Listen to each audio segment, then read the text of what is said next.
4 sacks last year. Like a lot of our D tackles had like 2 to 4 sacks. So it wasn't like it was exactly chopped liver. It might not be what we want because it's not prototypical, but we don't know what we have yet. Let us see what we have and then fix a couple of things. There's going to be glaring pieces everywhere, but we don't know what we have. And even at the wide receiver position, we don't know what we have. So what we got to do is see what we have first and then fix it, because it might not even be broke, because we don't know how we're going to run our offense. We might not run it exactly like Seattle, but it might be a variation of that because we have different pieces in different places. Because off top, we got Brock Bowers. So we're already going to have a different looking offense in Seattle last year. I just believe that Kubiak is creative enough to make it do what it do, and we don't know what it's going to do yet. Bring up Dirty's backstage. I was about to do that. I was waiting for. Oh, okay. I was waiting for Pizzle to. I mean, I was waiting for Black to finish his cooking.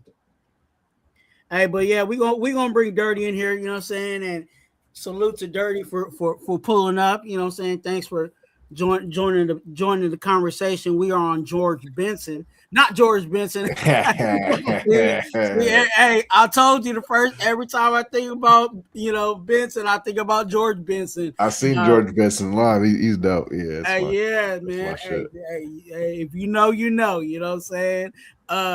But Benson. What's your thoughts on Benson, Dirty? Before we move on, he cool. I got no gripe with him. He get a little bit more efficient with his routes. Yeah, if he can get a little bit more efficient with his routes, I'm okay. I mean, the boy got hands, he got speed, but like I said, his route running is, it's not terrible, but it ain't the greatest, and it's just a matter of coaching it up. You coach up his route running, you might have a superstar on you. Scheme him up. Yep. Yeah, I think and with that being said, I think there's progressions to it, right? Let's be real. We got this guy in the in the 6th round. You know what I'm saying? So is he going to be a route running extraordinaire in the 6th round? Most likely not. You know what I'm saying? So he's at this point, what's the best thing that he has? You know what I'm saying, is his speed. So yeah, you're going to use him on the streak. Yes, you're going to use him on the post, and eventually, hopefully, he can get, work out that, the other parts of his game. But if we want to put him on the field right now, you just going to have him take the top off. I didn't really look into him. Does he participate in the run game? Do you know that? Yeah. Okay. Yeah. He's got some hands though. He can catch. Yeah. He does got hands. Yeah. He catches with his hands, not with his body. I like that. Yeah. It's important. That's important. Oh yeah, definitely. What they say, no, if you don't block, no rock, or whatever, saying, whatever that saying is. But yeah, that was definitely I saw that part of it on tape, definitely. Let's move on to the next person. Guy I'm kind of excited about watching is Hezekiah Masses, the 5th round pick, 175th pick, 6'1" corner, kind of slender in weight. 185 is what I'm getting in weight. This one fluctuates because I think I've seen 185, but I also seen 188. But pretty much still it's a slender under 190, yeah. But what Pizzle? I'm gonna start with you, Pizzle. You always gonna start off if that's all right with you, Pizzle. What was you thinking about Hezekiah Masses? Well, I like how tall he is. I like those. I like the big, tall receivers with those long arms. Corner. Because they can play that man on man really good. Yeah. and so that's key for me. 185. It doesn't really bother me too much. I'm not looking for him to get run over by another wide receiver. You know what I mean? So, but yeah, I like his height. I like his arm length. I just don't know, what he specializes in. Is he a man-to-man guy? Is he a zone guy? Is he is he a slot? Is he a slot corner, or is he an outside corner? Or I'm not. I haven't dug too much into this guy, but I definitely like his physical attributes. He's got instincts. That's what I like. He looks natural out there at the DB position. I think he plays man. It looks like he plays man. He's got active hands. He's athletic. He's got fluid hips, so they say. But I also like his tackling. He gets in there, gets busy with the tackle, with the run game, all that. Yeah, they compare him to Meek Robinson. He's 6'1". Nah, Meek was like 5'8". No. Meek. Yeah, Malik. Yeah, he was small. He was a short guy. I'd say the game kind of similar as far as the coverage, but I think this dude's definitely has the potential to be better than a Meek, and that's good for us. Black, what you got anything you want to add to that? I'm talking about the guy that was at Cal. Yeah. So he's gonna probably come in. He's a cover type guy because he is light in the ass. And in the NFL, you don't want to get caught one-on-one with a running back or a fullback coming out there at you or whatever. But from what I've seen from this guy, though, is he's good in coverage. He might be able to play some nickel, some slot, some whatever. Because what I see our defense is you don't know who's going to be where. So it's hard to scheme a person if you don't know where he's going to be. Because if you think he's going to just be the free safety, like Stoops going to be the free safety all the time, and then you try to game that, and then he end up in the box, and then somebody else playing safety. Now you got to hurry up and make some adjustments. And with this guy, I think he's going to be a good cover piece for us. The one knock that teammates were saying, if there was one about him, is he does everything very, very good and fluid and everything except for the physicality. I know we've seen on the tape where he's tackling, but we got to remember these are highlight tapes. So you're going to see the highlights. So if he does make a couple tackles, you'll see it on there, but that don't mean that's what he do. But I'm not expecting him to come in, as a corner to come in and stop every running back, but just have the heart to get in the way. You know what I mean? And that's all I can do for, because I'd rather you be a cover and we get balls taken, tip balls and interceptions and scoops and scores and all that. I'll take all that if you got that. And at the price of not being able to tackle, just make a business decision and stick your nose in there. Yeah. Dirty, you got something on Masses? I like the kid. I got high hopes for him. Hopefully, he don't crash out and do something stupid. But he's got some dog in him. He finds his way around the ball. But as Black said, you know what I mean? These are highlight tapes. You know what I mean? They're supposed to show the best of the best. You know what I mean? It's very rare that you will see a highlight tape that shows somebody screwing up. You know what I mean? They make highlight tapes, not low light tapes. You know what I mean? They make highlight tapes, not low light tapes. So, but he's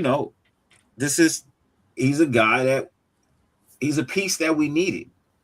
You know what I mean? Our defensive backfield needed some upgrades. Do I expect him to be a day one starter? It's a strong possibility that he could. It's a very strong possibility that he could. Can he play outside? Yeah. Is he better on the inside? He is. So, if Jeremy McCoy is healthy and can go, You know what I mean? This guy is a great slot back. You know what I mean? Put him in the slot. If if the dude from Buffalo don't pan out, you got this guy here. So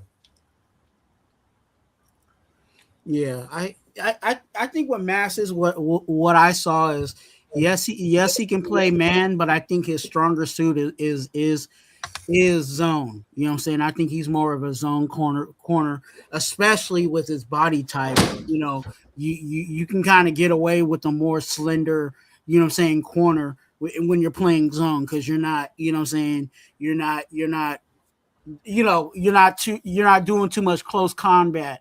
When you're playing zone. I think with Masses, yes, one of the things that stuck out to me is that he does get hands on the ball. You know what I'm saying? He if the ball comes to his way, he's getting a hand on it. And I mean not just deflecting it, but he's putting he's gripping it, you know what I'm saying, for interception. So I'm excited that we're bringing in guys that that can create turnovers because, you know, let's be honest, our interception, you know what I'm saying, total is horrible. And we need to definitely bring in guys that can affect that change. I don't know necessarily where Masses is going to play, and I think that it goes to exactly where Black was talking about in regards to the versatility, because I really don't know if he can be an inside guy or an outside guy. I think he can do both, and he might be a rotational guy. We'll see how it all pans out. But I'm glad that we were able to get Masses in because I think, you know, if he gained a little more weight, I think he might be, you know, even more dangerous at the corner position. And, you know, we definitely need, you know, I think everybody on this panel can agree that we definitely need help in our secondary. Moving on to the next, you know what I'm saying, the next person, you know what I'm saying, is another person in the secondary. It is Dalton Johnson, 5'11", 192 pounds, you know what I'm saying, our 5th round pick, 150th pick. This is the pick, ladies and gentlemen. If you guys do not know, this is the pick that we got with getting rid of Tyree Wilson. So this was kind of tied in with Tyree, but this was the Dalton Johnson pick here at safety. Well, I've seen his film and he looks phenomenal. He looks like he's going to be a really good contributor to the back end at the safety position. So even more so than I think Stoops is going to be. But we'll talk about that later. But yeah, from the film that I've seen, this guy he's on point. He's a ball hawk. You know, he likes doing, you know, breaking up passes. He played for Auburn, so he's got SEC fucking experience. And yeah, he's gonna be good for us as long as he can stay healthy. well, while I agree with some of that, I do not agree with him being better. He's not better. He's actually the backup. He was the backup in college to Stoops. So they also played field together side by side. Stoops was a free safety. This was a strong safety. I do have, you know, hopes for the kid to eventually be a starter. I don't see it going the first year unless he goes out there and he just puts on a show.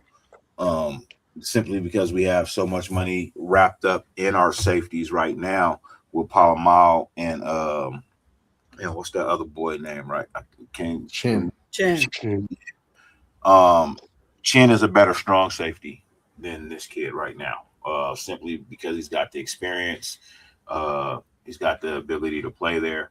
If anything, this kid is going to be the backup to Stoops at free safety. When Stoops comes out, Palomalu and Chin will probably be the strong. I also see in a world where they move Palomalu down to outside weak side linebacker, and maybe have this kid back up Chin at strong safety. That's a possibility too. So, but I like it. I like the kid. I wouldn't call him a turnover machine. I don't know if I would even call him a ball hawk. But what I would say is I do like the way he plays the ball. You know what I mean? And that's not a knock on the on Pizzle's opinion or assessment of the kid. It's in my eyes. I don't see the ball hawking just yet. It's a strong possibility that he can get there. Yeah, with the right coaching, played in the right position, you can get there. But right now, he's a primary backup, and he's not a bad backup to have. We've been complaining about depth at these positions. I think this is a guy who can come in and give solid minutes. So, yeah, that's my asset. There was some. I got to look at. I got to go back to the draft, but there were some options that this came out of nowhere again for me. I was upset, and I'm still a little upset. He's only 7 pounds heavier than Mastis, and nobody said anything. I'm not too impressed. I don't know. And he's 2-3 inches shorter than Mastis. So I don't. He's whatever. 2 inches shorter. Whatever. 6'1" and 5'11" ain't that far off. Whatever. Hey, I'm 5'11" and 3/4. You ain't gonna be talking about Whatever. Fuck you, mate.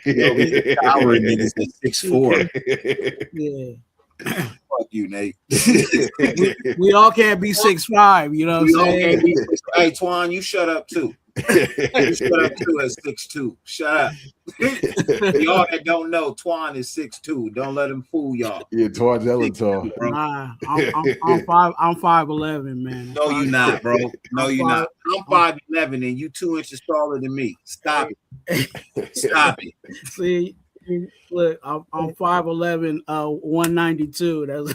That's nah. Hey, with Dalton Johnson, wait, Black, you got anything, brother? Yeah, Dalton. I think the Raiders are they're following a blueprint, and the blueprint is like continuity. So we know pretty much Stooks is going to probably start this year. Going to take your lumps this year because we want you to come in and be the captain of the defense. It's already been said. I mean, there's no secret there. I don't know if people missed that or not, but that's what the expectation is. So if he comes in the first year and then his teammate comes in, not as a starter this year, but get some reps, get his foot wet, you know what I'm saying, and learn how to play the position at the NFL level. And then later on, he will end up the back will be those two guys. It's just one will be we need right now, and this is a pick for the future. So I think that they'll be back there eventually, and we'll just ride like Nate said, because we do have safeties. I think Nate said we have safeties that have money that's coming up right now. Malu's contract, we got to see if Jen can. Who said that? You did? Dirty. Oh yeah, dirty. My bad. So like Palomalu got a contract. Let's see if Chin stay consistent. And even if it's not like we're having players replace each other, what we're doing is we're building a new system because we have a whole new defense and we're sticking pieces in there like chess. And so like on first down, I can see that teams are going to run against us. I can see Chin and Palomalu being on the field at the same time to stop the run, or you can have Chin and have Stoops if in case of a team really do like to try to run pass on first down. I mean, you have options. So with this pick, it's just another piece to go ahead and get him some reps. No different than Porter last year and Caillou Blue Kelly. And I think he's going to play better than both of those guys. So So I just think this is a pick for the future. Yeah, I think it, and I agree with you. Well, I agree with most of what you guys said in regards to Dalton, because this was one of the guys that when going in, because I think this was the night me and Nate were on, and Nate said the best Raider gospel that night. He said, we drafting backups. You know what I'm saying? And that's how I feel about Dalton. I think Dalton is a rotational guy right now. You know what I'm saying? And like Black said, is he was Bert Ernie, you know what I'm saying, with Stooks in college. You know what I'm saying? And I think that's what they're trying to create, you know what I'm saying, down the line. Don't make him Bert and Ernie. Don't make him Bert and Ernie. Oh, well, yeah, I forgot about the ties anyway. You know what I'm saying? They was like, I'm gonna say like peas and carrots, you know what I'm saying? Peas and carrots. That works. Hey, but anyway, yeah, I think that's what it is. Now, can Dalton play safety? Yes. You know what I'm saying? It's not one of those guys that we out there like, can he really play the position? I think the question is, can he play free safety though? That's the question, because it's not strong safety is where we're lacking. It's free safety, and that's where he's gonna get some reps at free safety. Not to say that he's gonna take Stooks' place, but I'm just saying that he in third down situations, you take Chin off the field, you take Palomalo off the field. And that's when you stick him in there on third down, because they're throwing the ball if it's 3rd and 5 or more.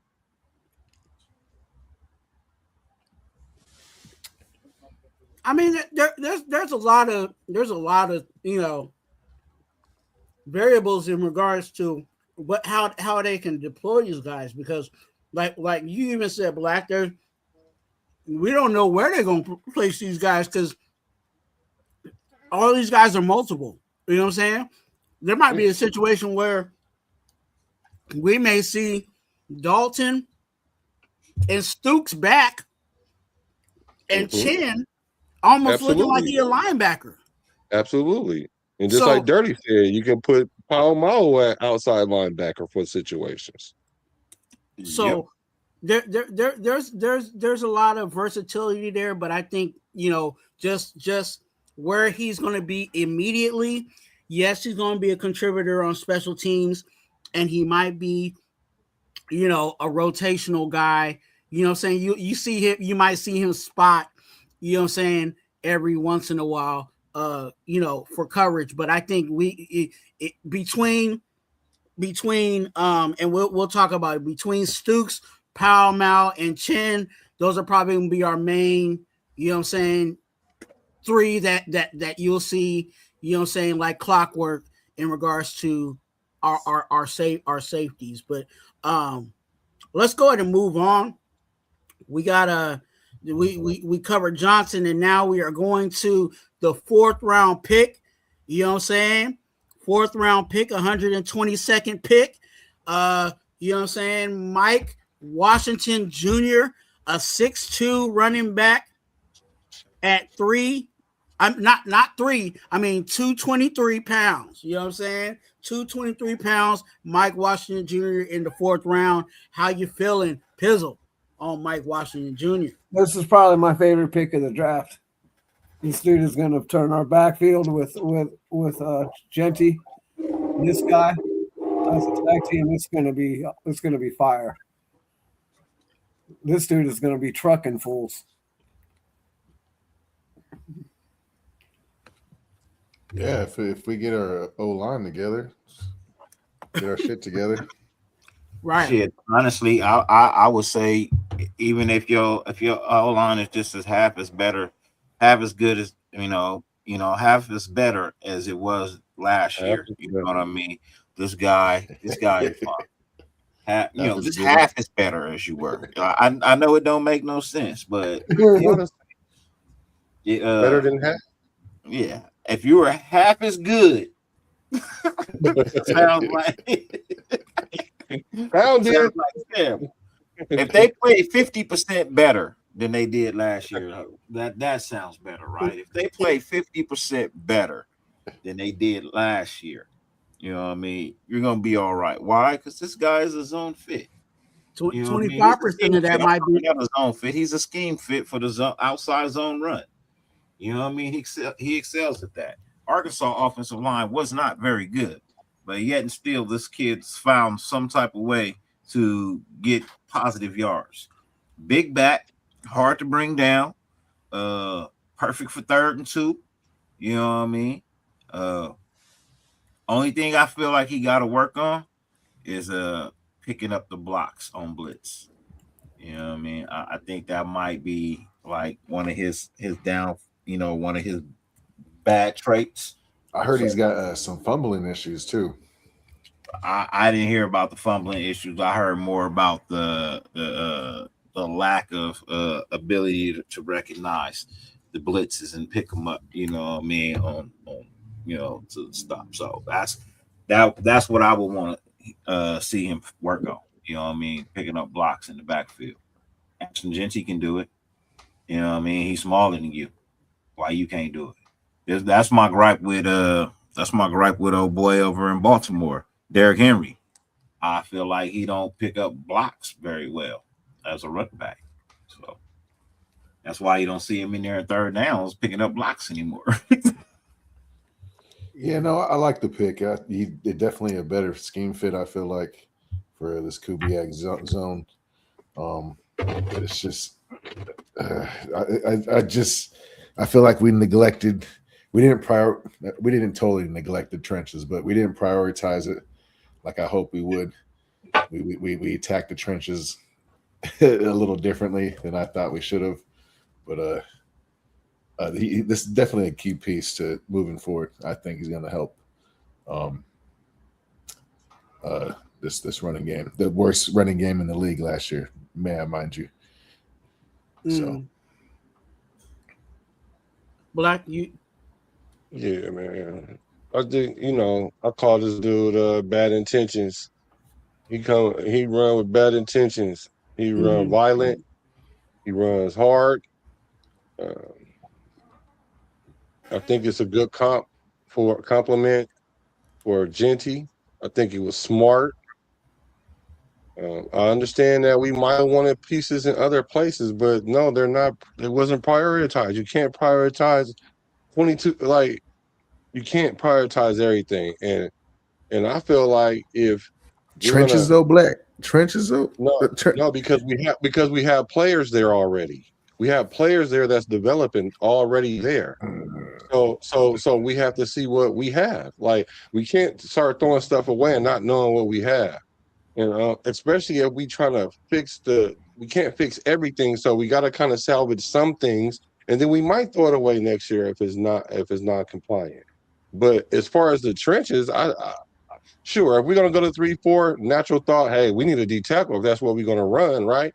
But if we only running that 30% of the time, I'm not gonna base my draft around a third of our offense. Like, I'm just not. Now if we play a year and we find out, okay, cool, the offense is starting to run a little bit. We really got our running backs, we got our tight end, we got our we missing a receiver, but we know 2 of these 4 receivers is good. We can go get a playmaker next year. We can go get a D tackle if we can't stop the run, but we rely heavy on those linebackers. I don't think it was our line that was the problem last year with the run game. It was our linebackers that was the issue, and that's why the safeties had 200 tackles. Now, Devin White, he was supposed to get I don't know about 120 or however many he was supposed to get, but it was supposed to be around 99, 100, 110, something like that, like an all-star linebacker. But like 150 or something. Other linebackers, we needed other linebackers to step up, and the other linebackers didn't step up. We also needed D linemen to step up. Kuntz did not step up. Tyree Wilson played better than Kuntz last year. I don't know if people want to admit that or not, but those 2 pieces was pieces we was expecting the D line to make a move, to move the needle, and Snowden too. So guess what? You guys ain't here. Kuntz is on a 1-year prove-it deal. And we already know what it is with him. If he don't show up this year, we talking about like 8, 9, 10 sacks. Then you're not going to probably work here next year. Yeah. 10 minimum. I need 10. I want to say 10, but that's a Yeah. lot going from 4.5 to 10. So It's time. Time's up, bro. I think, you know, and going back to our running back situation, I this was one of the ones I actually liked. You know, with Mike Washington, there definitely is some concerns. One of his is he definitely needs to work on his pass pro. You know, he does catch the ball out of the backfield. You know, that's a positive for him. You know, another thing about him is he's patient. You know, he allows the blocks to you know, he allows the blocks to get the way that they need to get so that he can get through the, you know what I'm saying, get through the hole. And he has that second gear to him. You know what I'm saying? One of the things that you know, what was really tricky about him is he ran that 4.3, you know what I'm saying, at the combine, but when you look at him on tape, he doesn't really show like that. Like, you know, it doesn't look like that until he gets to, you know what I'm saying, until he gets to open field, and then you see, okay, now he took off. So he has that, you know, where he can hit gears and slow down and still take off and allow, you know what I'm saying, blocks to, you know what I'm saying, mature. So I like that about his game. You know what I'm saying? This is a big back, you know what I'm saying? Big back, okay? And we definitely needed that. It's definitely a compliment to Genty. And I'm excited to have him. You know, again, here goes my word, cheap labor. Pretty much the totality of our running back room is under cheap labor. We're not spending a whole lot of money in the running back room, where we know with Kubiak, that is where our offense is going to be fed from. You know what I'm saying? Our offense is going to be predicated on how well we can run the ball. So to have young legs in there, and the guys like this in that room, I'm not mad at it at all. So shout out to, you know what I'm saying, Spytech, and then for definitely pulling the trigger on him in the fourth round. The running back position for me going into the draft was a position of taking care of, and a position of need for me. And obviously they felt the same way. So yeah. Is there anything else on Mike Washington before we move on? I just want to figure out how Nate give a C- in the draft in the last 2.5 players he liked. I'm just curious. Who? You said you like this pick. You said you like this pick. You kind of like Masses, right? No, and Benson. Yeah. And then Mendoza, right? You think we should have got Mendoza? Nah, no, I didn't think that. You want to trade back? Yeah. Oh, so that's why you think the draft was a C then, because you feel like we shouldn't have got Mendoza. We weren't ready for Mendoza. No. And prioritize the trenches. That's why. Yeah. Okay, I got you. Yeah. But all right, it's still not a C-. To me, I think because we traded back again in the second round, and you know what it feels like that. We'll get there. We'll get there in the second round. Yeah, we almost there. You know what I'm saying? We got to talk about, you know what I'm saying, old boy McCoy. You know what I'm saying? Fourth round, 101st pick. You know what? I'm gonna steal that from you. I like that. Oh boy, McCoy. I like you know that. What I'm saying? Six, you know what I'm saying, 6 feet tall, you know what I'm saying, a little taller than Dirty, 194 pounds. You're gonna knock that off. Oh boy. Hey, let me Pizzle, tell me about how you feeling about old boy McCoy. Well, he's got some good tape. He was supposed to be in the first round if he didn't hurt his knee. So, but I mean, there's nothing more. I mean, there's nothing really to say. He's a good, he's top notch talent. He just got he just hurt his leg. So when you got a broken shock absorber, it's kind of hard. Okay. You know. I hate it. I fucking hate it. Excuse my language. I the whole draft, the whole pre-draft, it was like this. It's just we're not doing any more dumb Raider shit. We're not going to draft injured players. We're gonna get a good, you know what I mean, like good quality players. Yeah, I don't like it, bro. I don't like it. This is if it works out, great. But he missed all of last year. I feel like it was a desperation move for him to come out in this draft because he felt like his draft stack was going to go down even further if he stayed another year in college. So it felt kind of desperate to me, like he didn't know if he was going to make it to the league. So I don't know. I think the gamble was huge on this one. I know people say it's a 4th round pick. We could, it's whatever. It's Max Crosby was a 4th round pick. And that's my argument. We're just throwing these picks away like, oh fuck it, we got 9 more, but like, do we? Because it's I don't know. It's just he don't do it for me. This is one of the reasons why I went so low on the draft grade because I do not like picks like this one, Johnson, that kid Cleveland at the end, and we'll get to the rest of them. It's the PTSD for me. Yeah. Hey, Black, what you got? It's the post-traumatic Super Bowl syndrome deficiency for me because we scared that anything suspect we cool on right now. Like I get it. Everything that is suspect we cool on. Now this was a pick that this was a gamble. Think this was a gamble? I think it was an educated gamble. Looking at what they say about the injury, it's if we can get 3 years out of him, it'll be great. I think last year him sitting out was good because then it wouldn't be this year that he's trying to get confidence or whatever that you do in 1 year. Sure, you might need a year to play on it.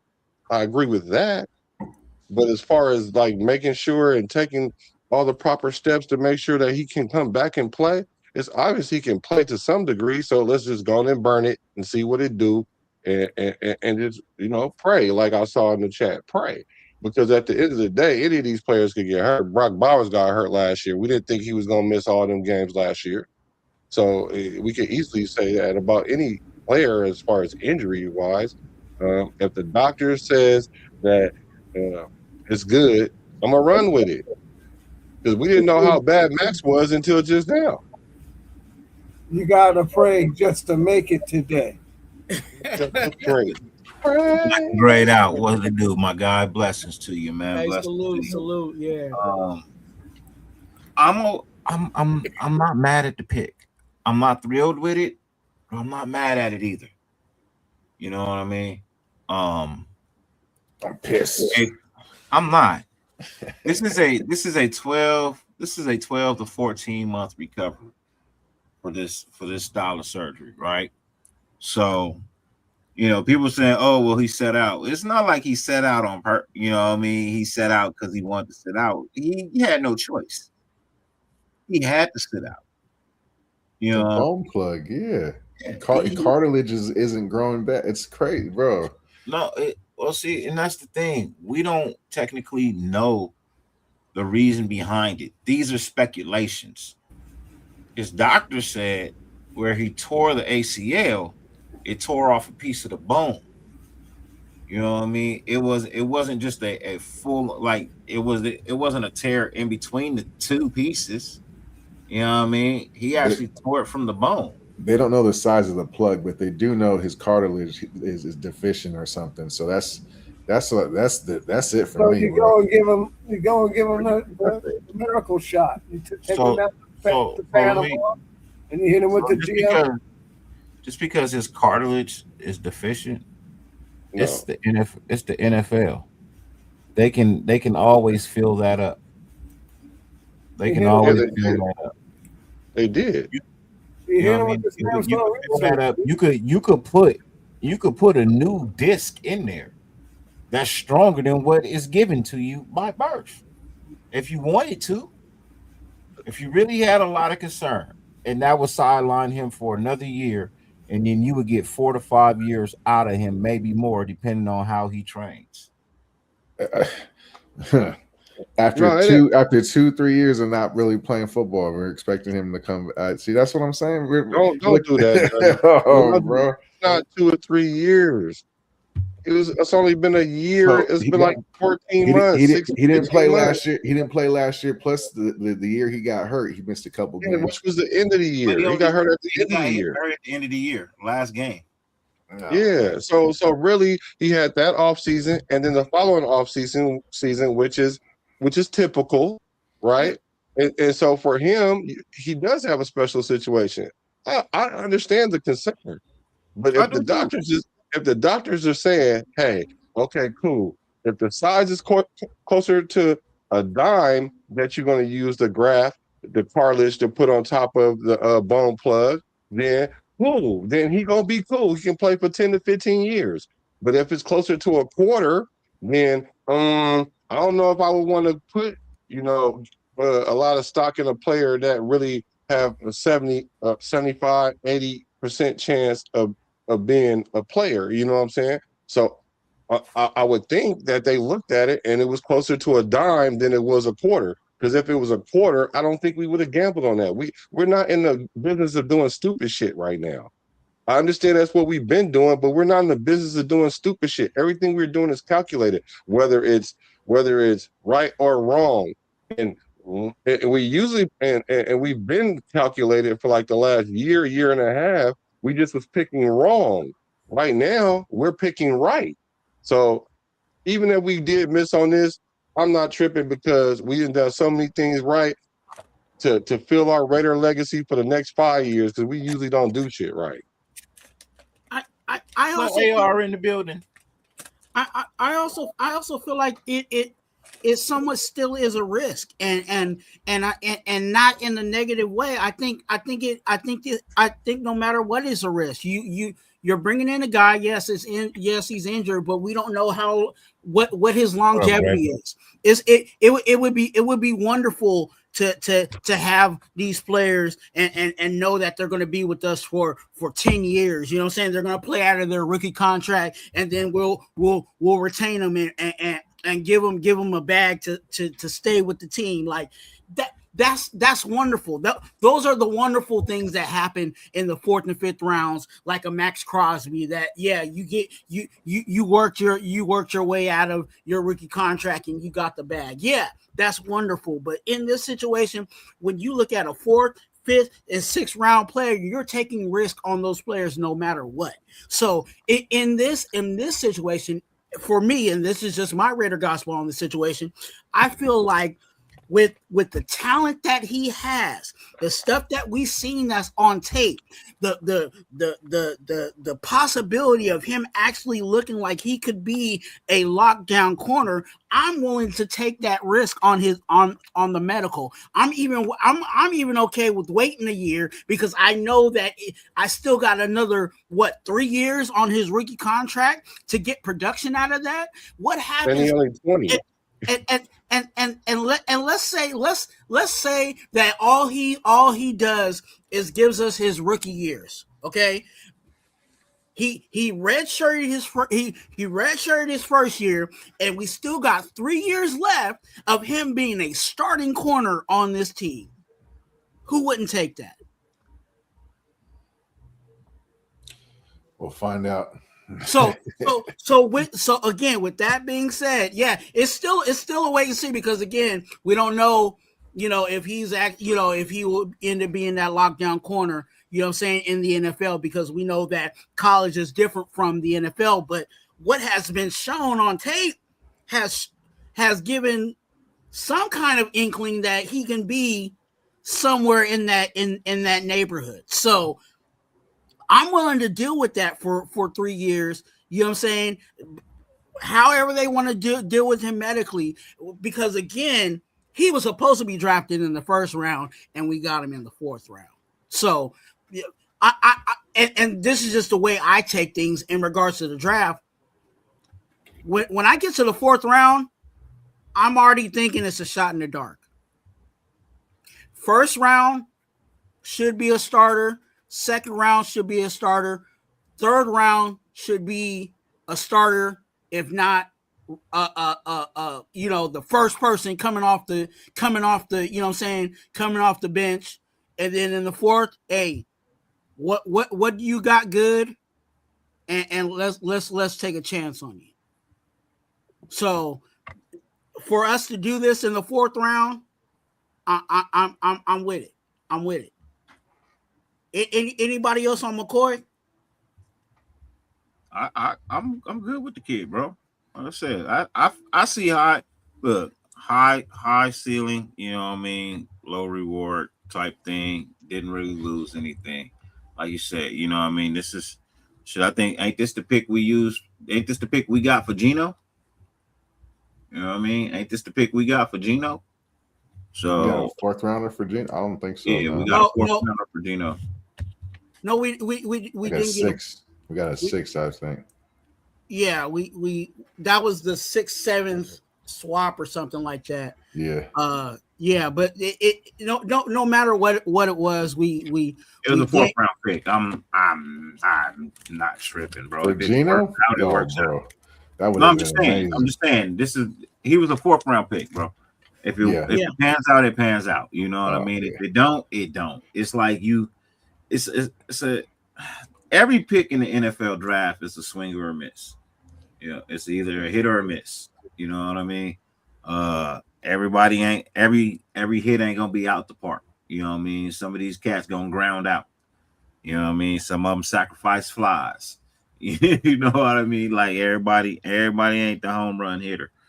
So with me, like I said, if everything is good, everything is great. This dude is phenomenal at corner. If he's 100% healthy, bro, he is phenomenal at corner. And if he's 100% healthy, you got him on the outside. You got Stokes on the other side. You got Stooks, you know what I mean, up there at the free safety. You got Chin at the strong, you know what I mean. Your defensive backfield is kind of nice, bro. It ain't great because you're still talking two rookies that got to prove themselves, but I think that can do something. I think something can get done like that. So the whole thing about catching lightning in the bottle or the steal of the draft is it's not going to be one of those round 1, round 2, upper round 3 players anyway. It's going to be the fourth Max Crosby. So that's why I don't understand why people are like expecting him to be like way, way, way up here when he came from way, way down there. Well, all the way down there, not way, way down there, but all the way down there. Like he's overachieving in the fourth round. Like we won there like hella times. Like, come on. I agree. Like, I agree with that. I agree with that part, Black. But I still think we're overpaying him for overpaying Max. Well, so check this out though. If you're looking at it from a pure football standpoint, I have no argument, no right. But you guys got to understand, this is a business first. This is a business first. So if the market is doing one thing, I'm not going to sit there and be like, well, you know what? I'm really only worth this much, but I'm going to get what I'm worth. I'm going to be like, wait, check this out. Young buck behind me coming up, and he making only a couple dollars behind me. I see Myles Garrett making buku dollars. I need to make somewhere closer to the buku dollars than Brett right here. That ain't got nothing to do with the field. And as the fans, I get it. I'll be like, hey, man, damn, you making all this money. We need you to do Myles Garrett things, though. You know what I'm saying? And then I'm like, nah, just get better than what you were last year since we paid you the bag, because the issue always is we give players the bag and then they start declining. Carlson got away bad, and if it wasn't for Dirty, I would have been still thinking he was doing okay, and he wasn't. You get it, and that's just the kicker. You know what I'm saying? That's the kicker. So that let me know that a lot of times you get a player to bag, they decline. So I need to see Max increase his play. Like last year, he played better last year than the year before that. He did. And now we need him to play better than he did this year. Because they went and got him the help that he was crying for. It looked like we wasn't being competitive, which we weren't. So now that we got all these pieces in place, ain't no way we should win 3-4 games. You be ready to leave again too, and we win 3-4 games with all this. Yeah. Hey, hello to you, brother. What's good? What's up, gang? How are we? What's Hey. going on, Hey. man? Good. Hey, I was man. just about to do some editing, so you were online, so I thought I'd pull up a little bit. Yeah, we talking right now. We talking about McCoy before we move on. We started from the bottom and then we moving up. You know what I'm saying? We moving on up like the Jeffersons. But yeah, we talk about McCoy. Is there anything you want to add to McCoy before we move on, brother? I'll make it short and sweet. Look, it's the fourth round. It's as you say. After the fourth round, that for the most part, there's shots in the dark. If it works out, it works out. If it doesn't, it doesn't. But look, I'll just briefly read through the names of the guys we've drafted since the move to Vegas in round 4 specifically. So you got John Robertson, Amik Robertson, Tyree Gillespie, Zamir White, Neil Farrell, Corey Bennett, Aiden O'Connell, DK Richardson, Dante Thornton, and Tonka Hemingway. Now, of those names there, the closest you've had to a home run hit, if you want to call it that, I'd say would be Amik Robertson, your boy did. Yes. Or, you know what I mean? It's about time we swing for the fences, and if it works out, I think this guy could have. He has the ability to turn out to be better than all those guys, even if we do get only 2 or 3 years out of him. And if it doesn't work out, then whatever. Like, I'm all for taking a swing in the 4th round for a first round talent. It's just questions with his health. So, see what happens. I'm still in that. I think also, to add to that, like, Nate, I'm gonna say this, and it's gonna go a little bit against how you're feeling, but taking a shot in the 4th round is a whole lot different from taking a shot in the 1st round. And that's been the issue that we've been having, in regards to, our team in years past. You Can I butt in on that, Tuan? Just sorry to cut in on that, but Sal left this comment in one of my live shows I think last week. Me and Nate were shooting, and he said it's better to take a 1st round talent in the 4th round rather than taking a 4th round talent in the 1st round. So I mean, we had a propensity of doing in the last decade or so, right? So just thought I'd share that. Sorry, I didn't mean to cut in. No. Makes sense to me. It sounds exactly right, but just even further on that, I'm just saying that the how many times did we draft someone in the 1st round and we had to say, we gotta wait, he was banged up and we gotta see how, and that's our 1st round pick. Tyree Wilson. Right. As much as I was, trying to push for Tyree, it still was a player that came in injured. We're trying to get away from that. 4 years and we're still waiting for this cat to develop. No, get out of here. Get up out of here. Yeah. So that's why I said the 4th round. Look, you're 4th round on, you're taking a shot in the dark, no matter what the situation is. And again, it's not like we're taking this risk.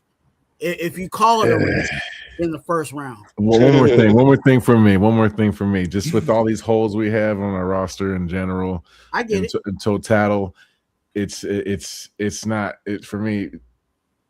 There's a need of another project. Like it's just I'm not a fan of it. We are a project. I think it's only a project if his knee doesn't hold up. If his knee is fine, if he plays this year, then whatever, it's worth it. Yeah, but if he don't play and we wait another 2 years and comes back from the surgery, he's gonna take another year off to recover and Bro, we're talking about We ain't doing that. Nate, we ain't doing by the that. time he plays, he's going to be like 23, 24. He's 20 We years ain't older doing that, now. Nate. We ain't gonna do that. Don't worry about that. He gonna play this year. We gonna know about I him hope this so. year. I hope so. We will know about him this year because this is the thing. Only reason why that he sits out this year would be two reasons that I could think of. One, he's feeling some kind of pain, some kind, I don't know what level, but some kind of pain. So that means he might need the second surgery. So another surgery is going to have to occur. Or the second thing is because he already needs the surgery, right? And so the thing is, I don't think that I don't think we bought into that. I don't think we bought into that. I don't think we bought into him having any kind of pain right now. I don't think we bought into him having a second surgery and then we wait some years because we building for tomorrow, not the day after tomorrow. Yeah, we ain't doing that. Yeah, so because we are building for right now too, because we trying to come out beating some people up. We ain't trying to win 3 games. I promise you, I bet you they don't think we winning 3 games this year. I believe the doctor who did Max's knee also looked at Jared's knee as well and said that it's fine. It looks like it's progressing in the stages that it's supposed to progress. He doesn't see a reason why McCoy shouldn't take the field. It's all. I agree. I know that part. It's all about pain management, but damaged goods is damaged goods, bro. It's just a matter of time or the wrong step. You'd be getting out of bed one day, and that's it. But no, it's not that. I don't know. But it's not that fragile. You get killed walking across the street. Yeah. It's not that fragile. But in football, there's a lot of non-contact injuries, though. A lot of non-contact injuries. Look, you put a brace on it. You know what I mean? You put a brace on it. You put a nice, expensive brace on it. You know what I mean? You let him play like that. You know what I mean? If you have any concerns about his knee, you know what I mean, not holding up the way it's supposed to, you know, put a brace on it. So salute to Gravy in the building. You know what I'm saying? For what up, dog? Yeah. And then Raider P said McCoy and Stooks are the future. You know what I'm saying? And he put brown crackers in the chat. So you know what I'm saying? I definitely gotta show him some love. Don't forget Johnson. Don't be forgetting Johnson. Like 2 years in the future, 3 years. I see Johnson as a special teamer. Yeah, like 3. What you think? Y'all expect these safeties to come in and lock down the position already? Like, yeah, in 2 years, 3 years, yeah. Yes. So y'all can sit there and stop saying our defense is weak. Yeah. Because remember, we built our defense this year. We had to build our defense this year. We went from a whole new scheme altogether. So we had to build our defense, not rearrange it. We had to build it. The only thing we didn't really rebuild was the D-line because the coach is the D-line coach. I hope so. I hope so. Because the reality is Rob Leonard's the fall guy this year. He's supposed to be the D coordinator. I hope he gets to get. I want to win. I want to win now. I want to win ASAP. No, I don't want to hear no excuses. Oh, we're building for the future. It's next year. We'll get him next year. Like, let's start competing. I know the record between the record and playing Raiders winning football, whatever. I don't need 10 wins, but I do need to not lose 10 in a row again. I feel that, Nate, but the reality of the situation is we were the last team in the league for a reason. Yeah, you know what I'm saying. So no doubt. It's as you said, like we may not get to where you ideally want us to be year one. I mean, these things have to happen for us to get to where we want to be in time. But hopefully, I agree with you. I'm there with you. I want us to win sooner rather than later. I'm just looking at it from a reality perspective. It may not happen this year. It may not happen next year. I'm getting myself ready for that. So don't mind me. Don't mind me. Right, I got you. All I'm saying is this, Dirty. I mean, Nate, you 10 wins is a lot, but 3 is stupid. So just like 6. If we get 6 wins, first of all, that'll be double the wins that we have, right? So you should be happy about that off top. I'm trying to tell y'all, last year we wasn't really a 3-win team. We was better than a 3-win team, but okay, cool. We're going to go off the record. We was the worst team in the NFL. I promise you we weren't the worst team in the NFL. I promise you that. We just landed there strategically. Thank God, because now we can make the leap from number 32 to like about 24 at least. Like, come on, let's be realistic. And then next year we should be trying to hit the top 12. I think make incremental jumps. Yeah, I think there's definitely going to be progressions to what we're doing. We talked about McCoy and I don't know, Nate might be excited about this one. You know what I'm saying? We'll see how he feels. We'll see how he feels about this pick. But we going on and moving on with Trey Zoom. You know what I'm saying? Trey. You know what I'm saying? Trey Zoom Trey. You know what I'm saying? In the third pick, you know what I'm saying? Trey's all around on this board. You know what I'm saying? His name is Trey. He's the Trey in his family, and he's the Trey round pick. Okay, third round pick, 95th, 91st pick overall at 312 pounds, 6'6", and he was a center, but he was classified and called a guard. You know what I'm saying? How y'all feeling about Trey Zoom the third? Are you going backwards or? We started from the seventh round and we're going to. Oh, okay. Yeah. Go ahead, Pizzle, go ahead. All right. Well, we've seen some footage with this guy. He definitely fits the system, the outside zone, the offense that we run. So, you know, and he did look like he liked to pancake a couple of guys. So he looks like he's going to be pretty cool. Yeah, okay. The versatile guy. The day of the draft, it said center. That, bro, did we not talk about this as well? We don't need to draft any tight ends. We don't need to draft any centers. We don't need to draft. We had like a list of things we in our head that we were cool at, and you know, and the first thing that pops up, like, who? Zoom, and then center, like, what the fuck? So this was another one that was just like, and then you watch the film and he's playing tackle. It looks good. He has some good film against some good opponents. I actually kind of like him at the right tackle position if we can make that work somehow. But he has the shorter arms. That's what goes against him. But his technique is good. For me, the arms don't really matter. If you got technique and you know how to use your hands, you'll be all right. To me, it felt at the time, it definitely felt like another backup. I don't know.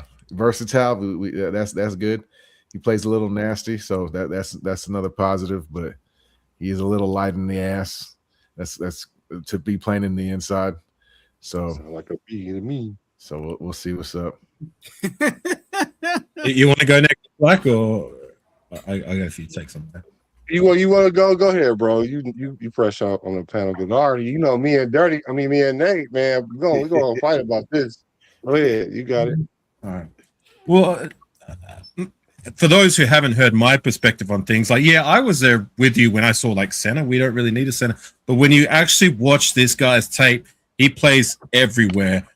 Guard, tackle, center. So he's not just specifically a center. Look at him as a guy who can play anywhere on the line. And for those who haven't heard me have a spiel on this guy, I'll go through it again. Like, this guy had the highest rated passer rating according to PFF. Make of that what you will, of all the college football offensive lineman prospects. Right now, for me, I was like, okay, that's interesting. So I like to go and watch the tape, like whole game film, not just highlights, whole game film. And I'm like, if I'm going to do this, I want to. Who was Texas A&M's best opponent last year? And their best opponent came in their playoff game against Miami, who, as we know, would go on to the college football final last season. And there's a reason for that, because that was one of the most tenacious and ferocious defenses in college football, particularly on that defensive line. Right, so he had his job cut out for him. They put this guy at left tackle for that game specifically, and his job was to pass protect against Akeem Mesidor and Ruben Bain one-on-one for the most part during the entirety of that game, right? And if you go on, the game is there on YouTube. So if you go watch that game, just pay attention to Trezor. Don't worry about what all these other cats doing. Just Trezor. And you pay attention to what he's doing. He won every snap bar one time where he gave up a sack to, I believe it was Messidor, but you know what I mean? Like one time and during the course of the whole game against two of the best pass rushing duo in college football. Like name one that was better. There were 2 first rounders for a reason, right? So for me, like that's say no more. Like that's a big tick for me. That's a pass. Like I'm excited to see what this guy does. Like I'm not expecting the world from him, but you know we may have something with this guy. It could be a starter at guard. It could be a starter at tackle. Like we will see. The knock on him is his run to blocking isn't quite there. As you said, his arms are short.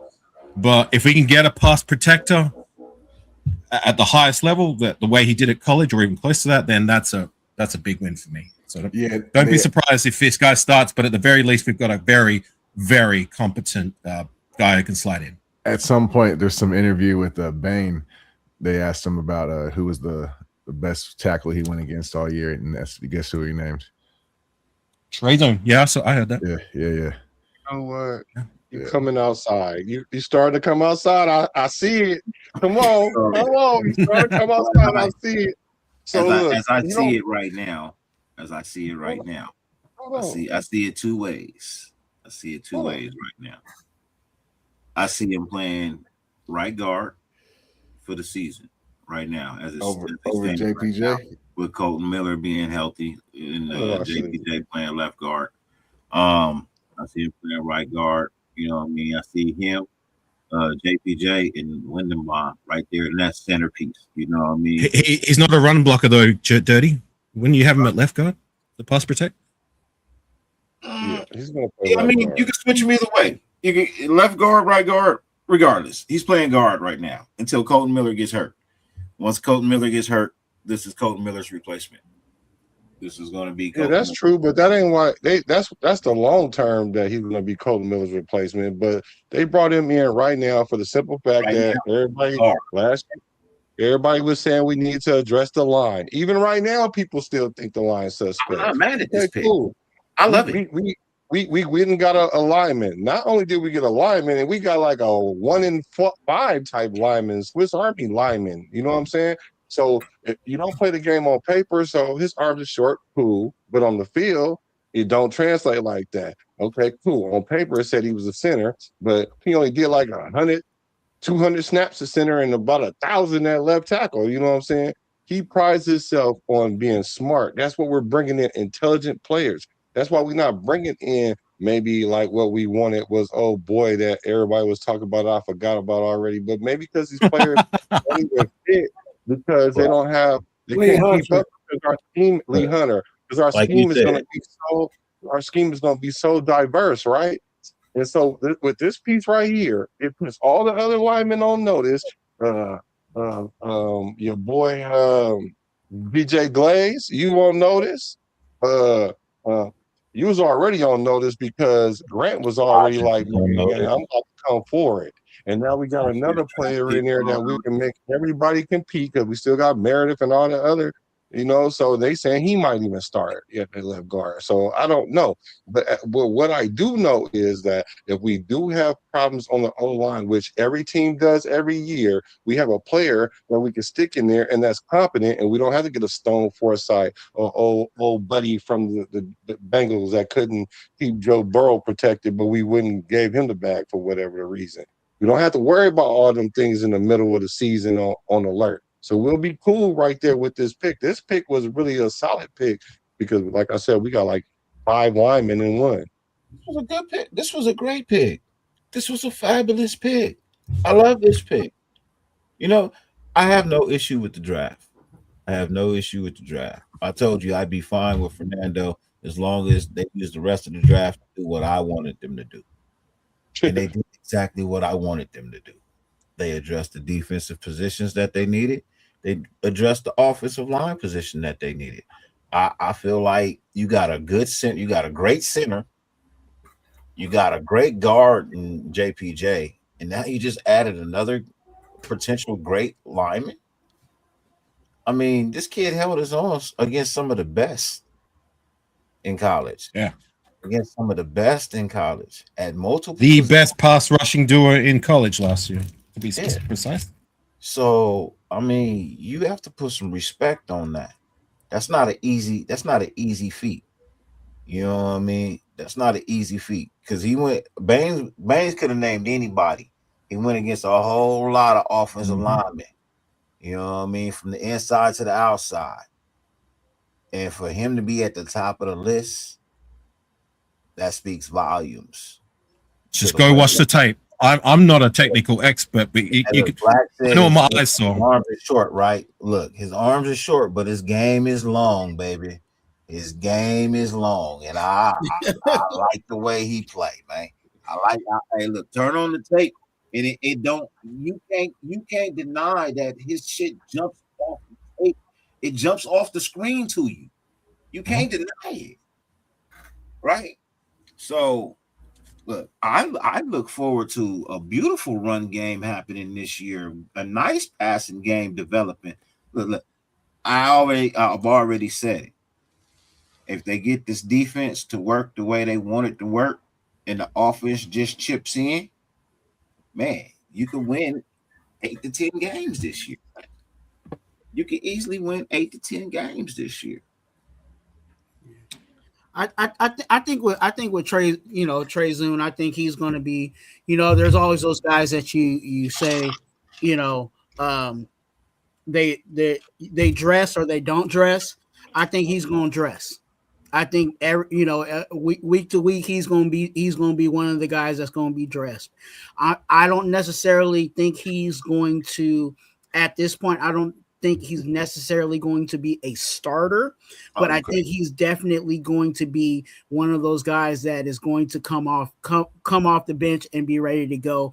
I think that's one of the reasons why we brought him in, was because of his position flexibility, where he can play guard, he can even slide out the tackle, and even if all hell breaks loose and something happens to our center, he can go right into that, and help us out there. So that gives us some flexibility, especially in regards to, when you get to the 53-man roster, you're trying to, save, maybe take a couple of, less people over here to add over here. Well, with Trey Zune, bringing him in, he can fill in, he can be a two-person, in regards to, number wise, where, hey, we may need an extra, something else on the defensive side or whatever the situation may be. So I think Trey Zune could be definitely could be competition for a starting position, but I don't see him being that. I think he's just going to be a backup starting in year one.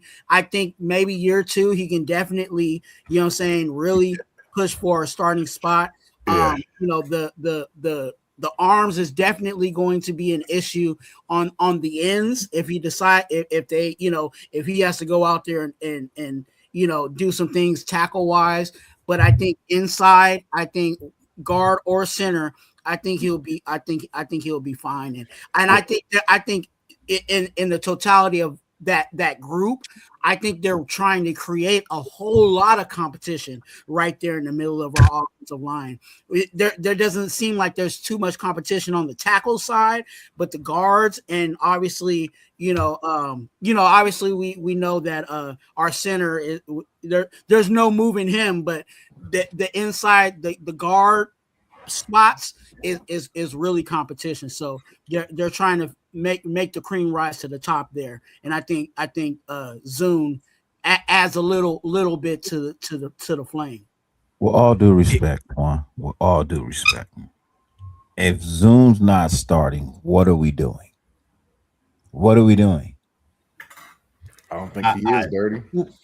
Well, hang on. If Charles Grant or Caleb Rogers are better options come year two, which they should be, right? I mean, they were drafted in the same round as Trey Zune. Like, you expect those two, one of those two, to make a progressive jump to be deservedly of that starter job.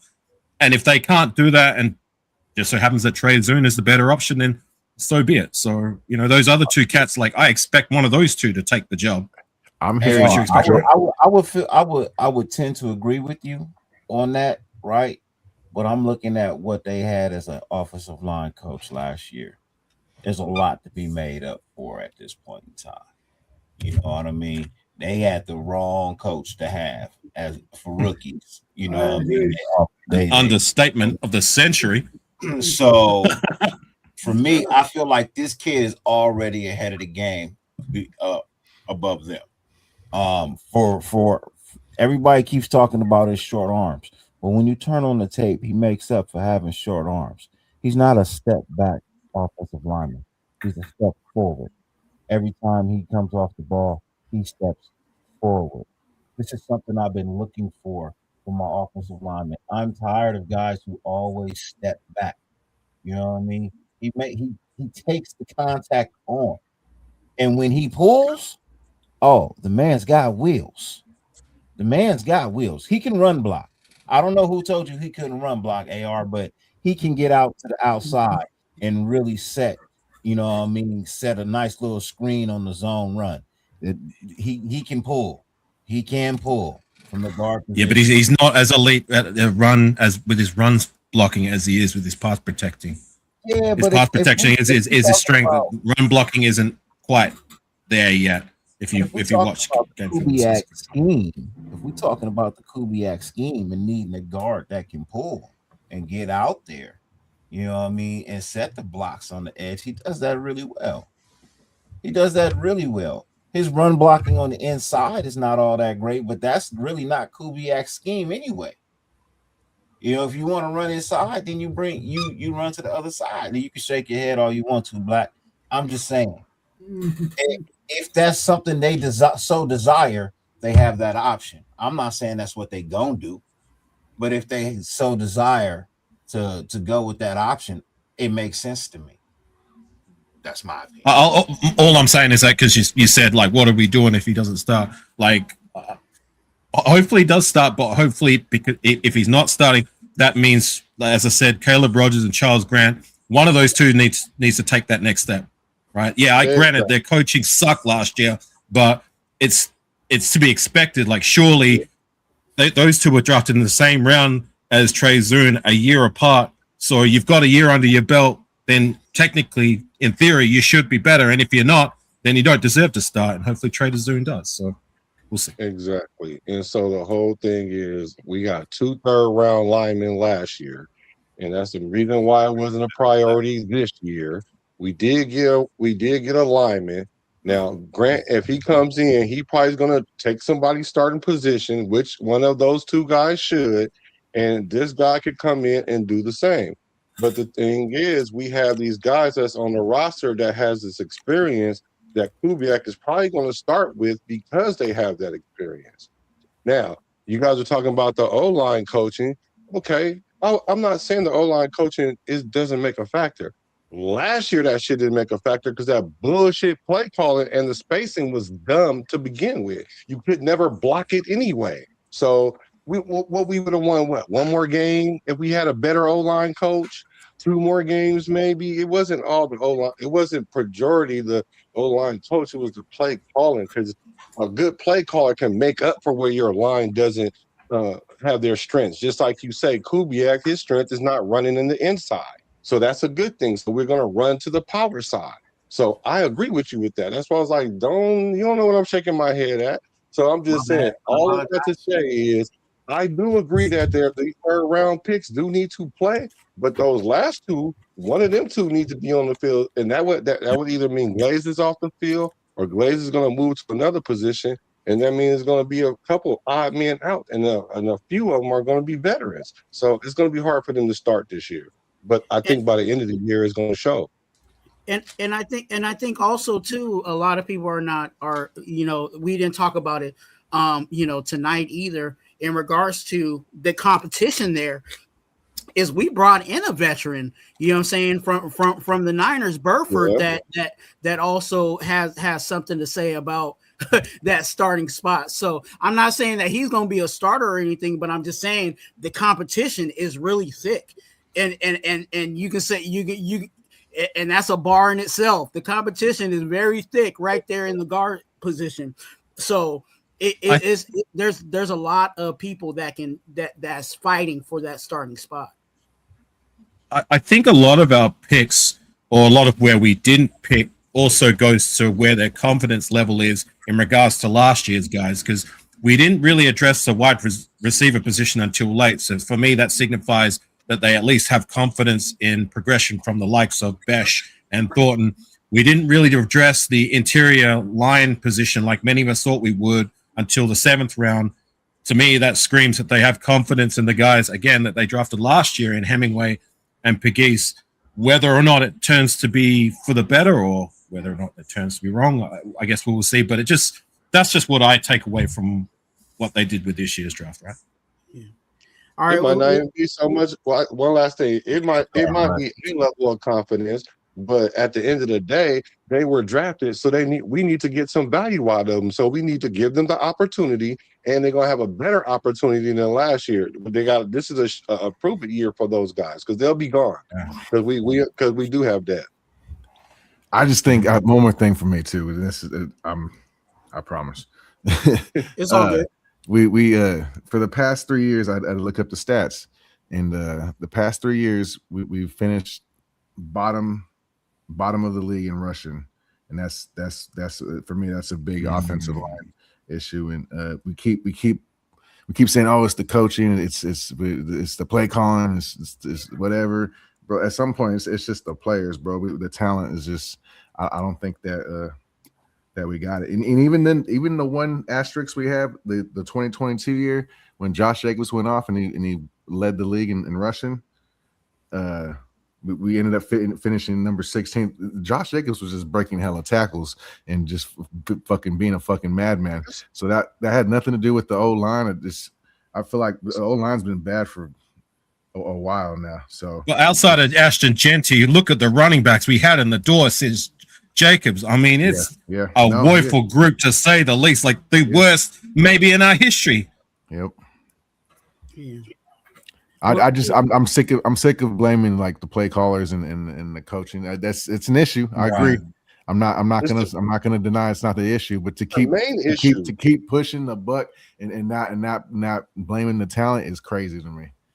But at least we have. So sorry, Black. Just real quickly. But at least we've taken steps to address that.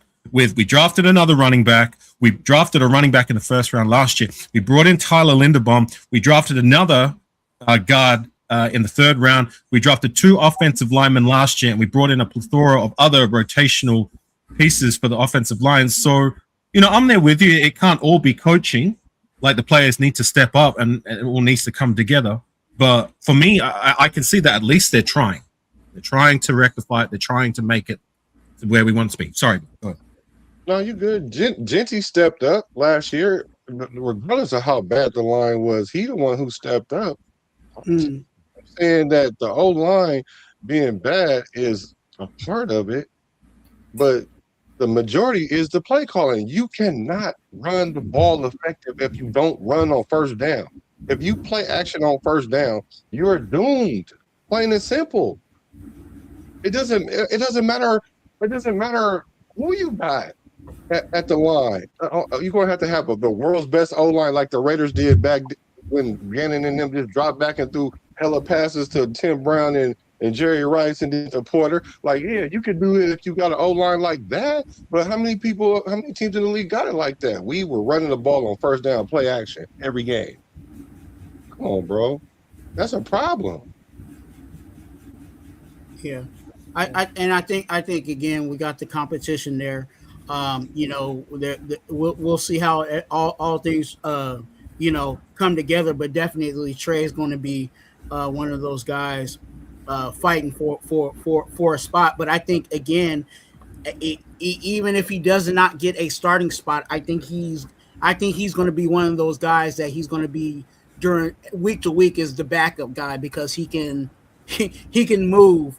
What I'm saying, and play different, multiple positions for us. Moving on to the next pick, we got right here. We got Keyron Crawford, you know what I'm saying? Defensive end, 6'4", 253 pounds, a third round pick, the 67th pick, Keyron Crawford. You know what I'm saying? You know what I'm saying? Wonderful last name. But anyway, as I digress. But, go ahead, Pizzle. What you think about Keyron Crawford? Well, you know, he looks like he's got a motor, right? He looks like he's got a lot of tangibles. He's got some, long arms. You know, looks like he can dominate on the outside. He can, get that low cut. That bend that we like to talk about. And, he seemed to be excited about getting drafted by us. The one thing I don't like already is his work ethic, though. They,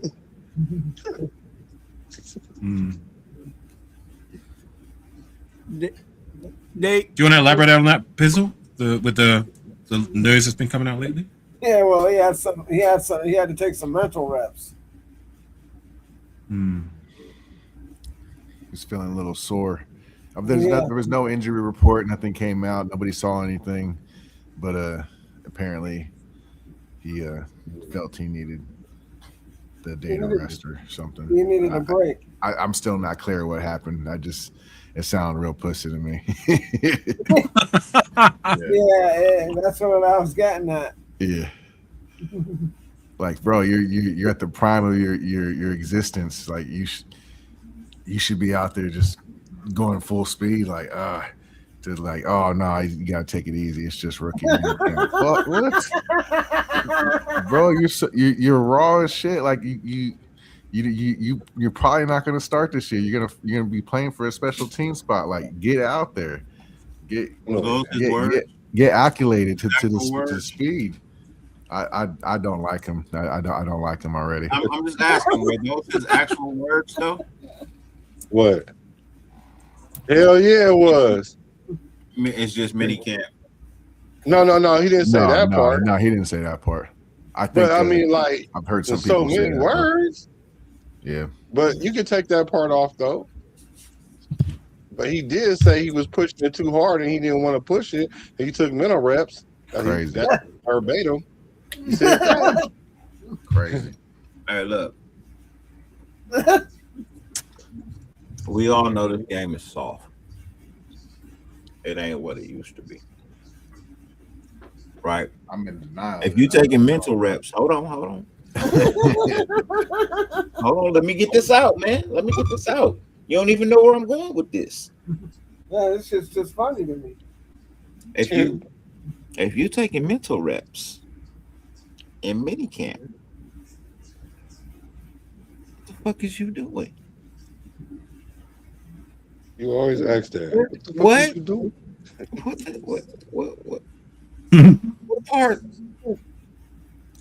What part of you standing your punk ass on the sideline watching is mental reps? What if the coach mental reps are? Mental reps is when you go out there and you do it and you pay attention to what the fuck you're doing and you remember what success feels like. That's a fucking mental rep. Okay? Not standing on the goddamn sideline talking about I went a little too hard out there. Did you go a little too hard and kept fucking up? Is that the problem? Was you pushing it too far and putting yourself out of position? Were you going past the tackle? You know what I mean? Were you going past the point of an interception? Did were you not breaking down? Like, you need to stand on the sideline and figure out what it is you did. That don't sound like a mental rep to me. That sound like a punishment.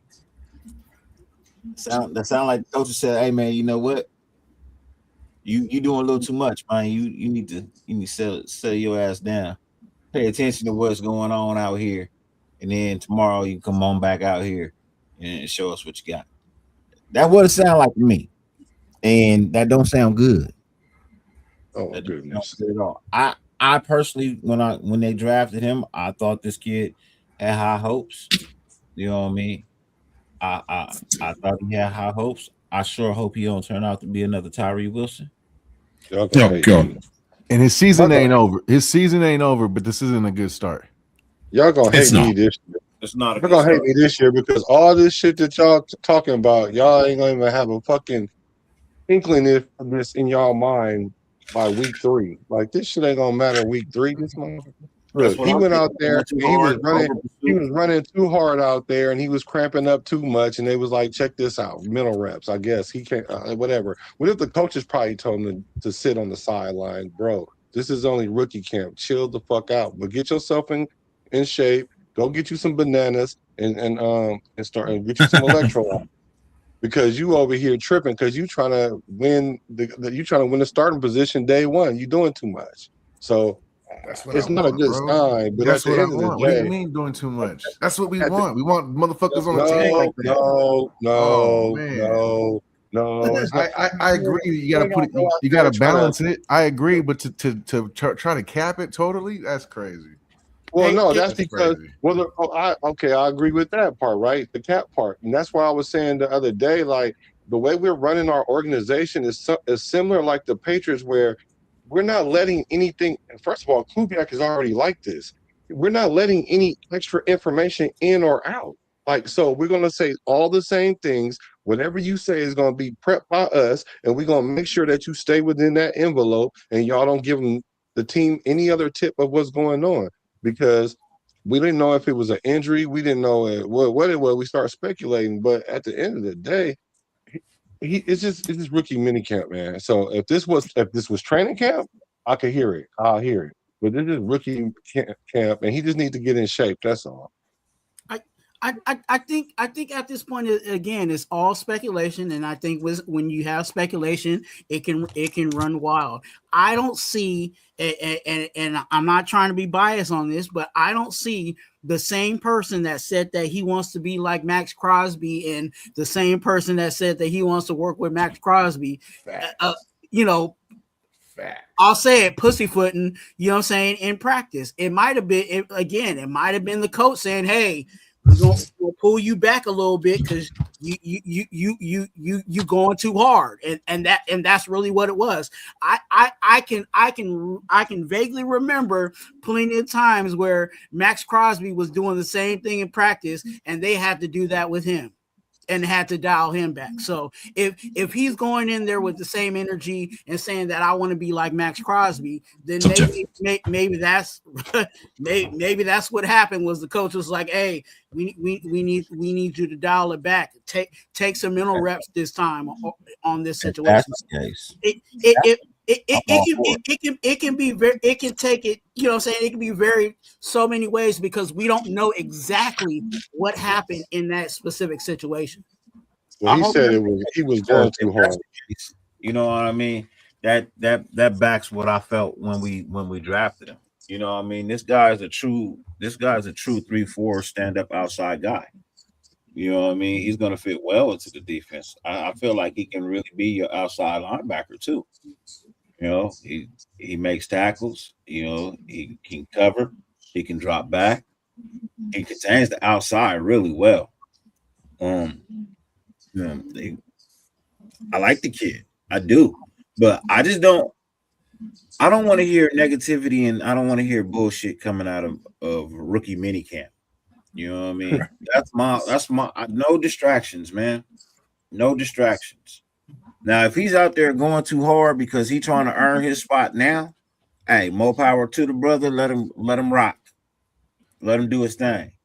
But if he out there over pursuing, not breaking down, you know, out of position, yeah, then reel him in. You know what I mean? Slow him down a little bit. Say, hey, look, we get it, but we need you to focus on this right now. We need you to focus on, you know what I mean, the basics of what we're trying to teach. Fundamental ball right now.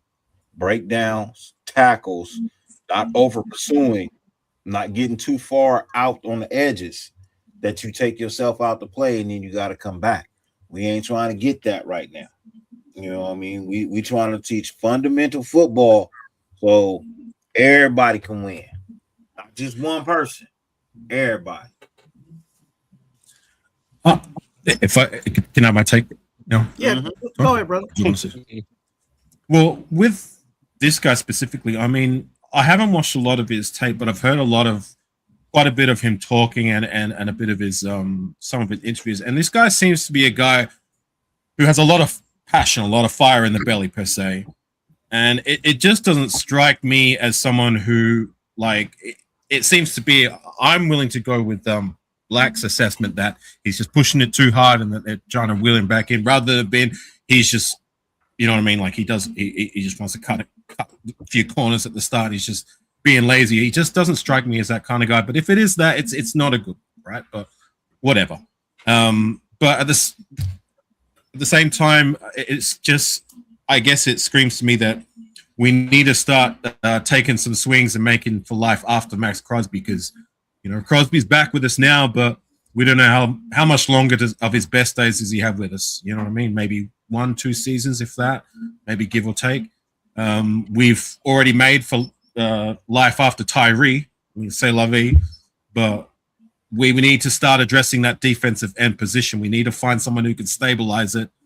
Hopefully it's Malcolm Kuntz returning to form because he's healthier than he was last year. I don't know.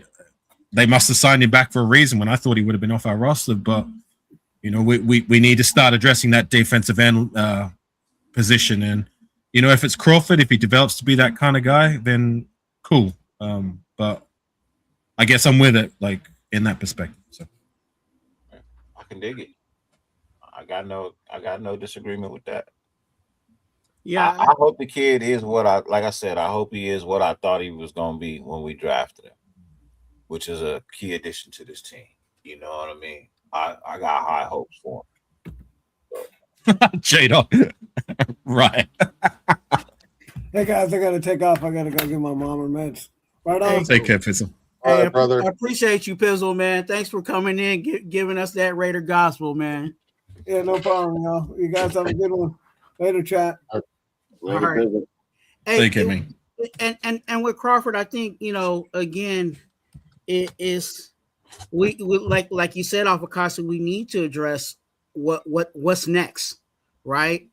You know, Max Crosby's here, but how long is that?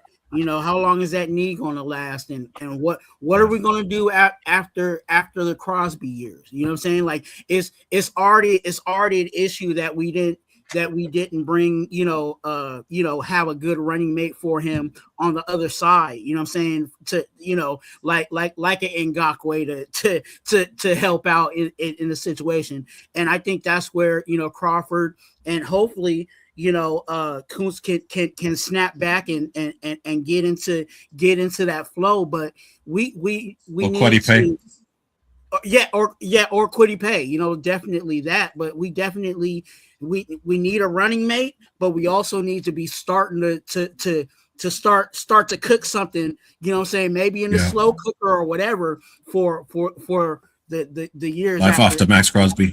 Yeah, definitely. Anything else on Crawford, you guys, before we move on? All right. Well, we're going to go to the next person. You know what I'm saying? It is Stooks, Trayden Stooks.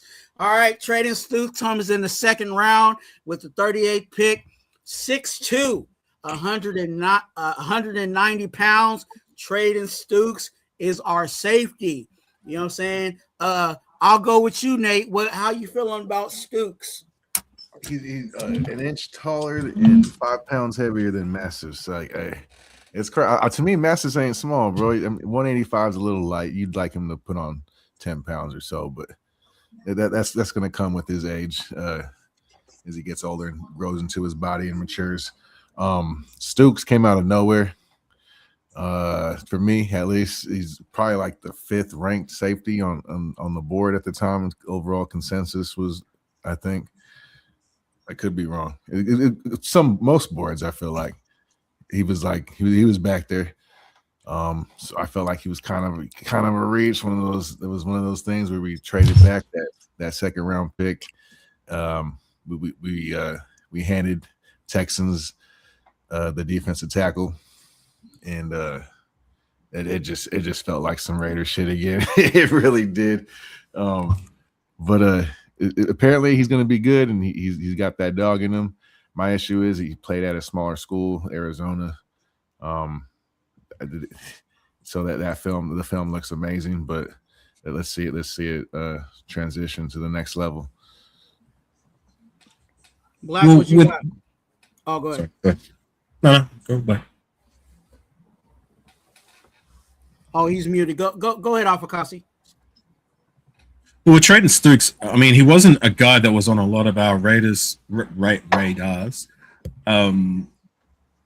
But like upon further review, I mean, this guy looks like a playmaker, something we've been very void of in the secondary specifically, and a versatile guy. Once again, we drafted versatility and smarts, as well as looks to me like he's a playmaker, a guy who can ball hawk, take the ball away, which is something we've been looking for at the safety position. He can also offer that possibly at the nickel if the free agent, the guy we traded for, what is it? Trayvon Johnson?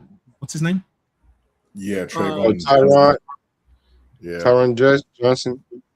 Yeah, whatever his name is. So we do get that at the very least with trading Stooks. The word has it that there was a few general managers who actually graded him better than that safety that was the consensus best in the draft. What's his name? Caleb Downs, right? So I guess that is something too. I mean, I like it, and I said it before. I'm going to say it again. We've drafted 4 defensive backs this draft specifically. We need at least 2 of them to work out. If we bat .500 and 2 of these cats work out, then we're going to be in a much better place than we have been for the last while now, because I'm tired of us having such a carousel at the cornerback position. I mean, we've had some guys that have been all right, and your boy Amik Robertson, Dirty, and Nate Hobbs, and maybe even Eric Stokes, but like we just keep trying to look for this guy that can be the lockdown, shutdown cornerback that we haven't found since the days of Nnamdi Asomugha, or even a true coverage-free safety. I mean, we did have that, I guess, with Trayvon Merrick, but, if it can be this guy, can maybe be that, then that's a good thing. But like I said, we've swung 4 times at defensive back position. Surely 2 of these cats have got to pop, and has put the likes of Darian Porter and DeCam Richardson most definitely are unnoticed, because, we wouldn't be swinging 4 times if, I mean, what does that spell for you about the confidence level in those 2 cats? You know what I'm saying? So we will see. Yeah, so Caleb Downs is 5'11", 206. And Dylan, Theinman or whatever his name is 6 foot 201. What's this guy? 6'2", 190. So they're all in the same ballpark. Like he has the height advantage. These guys are a little bit heavier or whatever. I don't know. So I don't think it's outside. I don't think it was a bad pick. I think it showed where we were headed. Because I'm sure once we picked this, everybody lost their shit. And then when we picked the old lineman, everybody lost the rest of their lunch. But that let me know where we was going as the Raiders, that we needed to take care of the defense. And we found the number one thing we needed, because we didn't have any, because we had Polamalu playing free safety when he was out of position so bad that now we don't even want him on the team. Well, some people don't want him on the team, thinking he won't make the team. So he was out of position. But now that we have a true player that can play the position, he has to be the one that hit AR. Like, he has to hit. You know what I'm saying? And if he don't, it got to be his best friend. But I think it's going to be him more than anything, because I don't care which 2. It's got to be at least 2. Surely, it's got to be at least 2.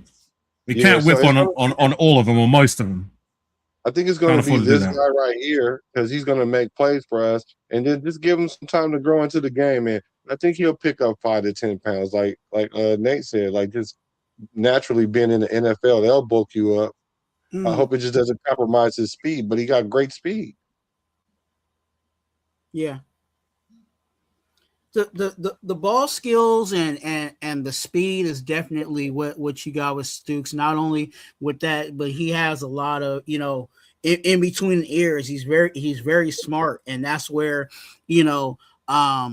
it goes to, Black. It goes back to that theme of the versatility, saying we want Stoops to play free safety, but there might be situations where, on a certain play, he might be, he might be a strong, or he might slide down in the slot and do some things there, because he does have that versatility. I think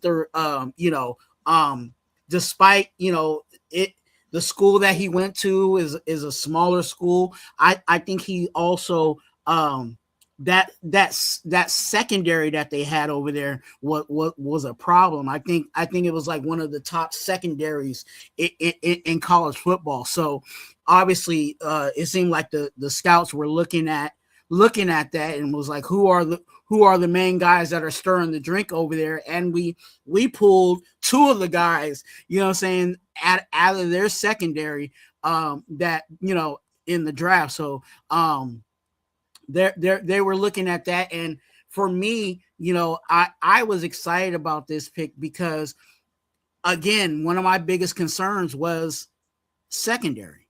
You know what I'm saying? And Afakasi, I agree with you. Like, I want all these guys to pan out, but if at least two of these guys can produce, I think it'll be it. In my opinion, I think it's Stooks, and I think barring whatever the decision is on McCoy, I think it's McCoy. So I think you're going to get production there, and then Masses, I think he's going to be okay too. So but I'm glad they addressed the secondary, because again, I'm not fully trusting Porter, and I'm not trusting Powell Mal. So I'm glad they brought people in to create competition, beat some of these guys out. And again, with DCAM, he's on his last year, so he can be on. I can't say scared. Not his last year. He's on. Okay, so he's on year 3. Okay, so he has one more year to get it, or get lost. And again, it seems like the way that Spytech is building this team. Hey, he might filter his way out before his rookie contract comes up. So just to get in there, like we've taken 10 defensive backs in the last 4 drafts specifically, and you cannot say we've nailed it on even one of them.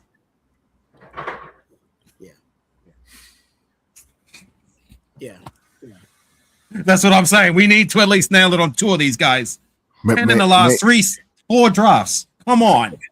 Amik, maybe that was how far we go.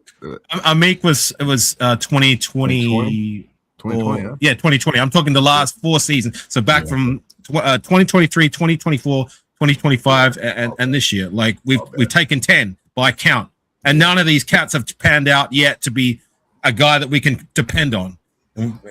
So we got to nail it, at least 2 of these guys. Like I said about the defensive tackle position, I can say that about the fucking defensive back position. Like we keep taking and trying to get it right with these guys. They're not even serviceable, like rotational guys. I mean, like Dirty says, what are we doing here? Like, come on. Yeah. Hey, Rosetown, just to answer your question, I don't think Johnson is going to be in the nickel. I think he's going to be more your traditional safety, you know what I'm saying, in the back. When he does get his chance. I think there's a few other guys before him in regards to what Johnson is he talking about? Hold on.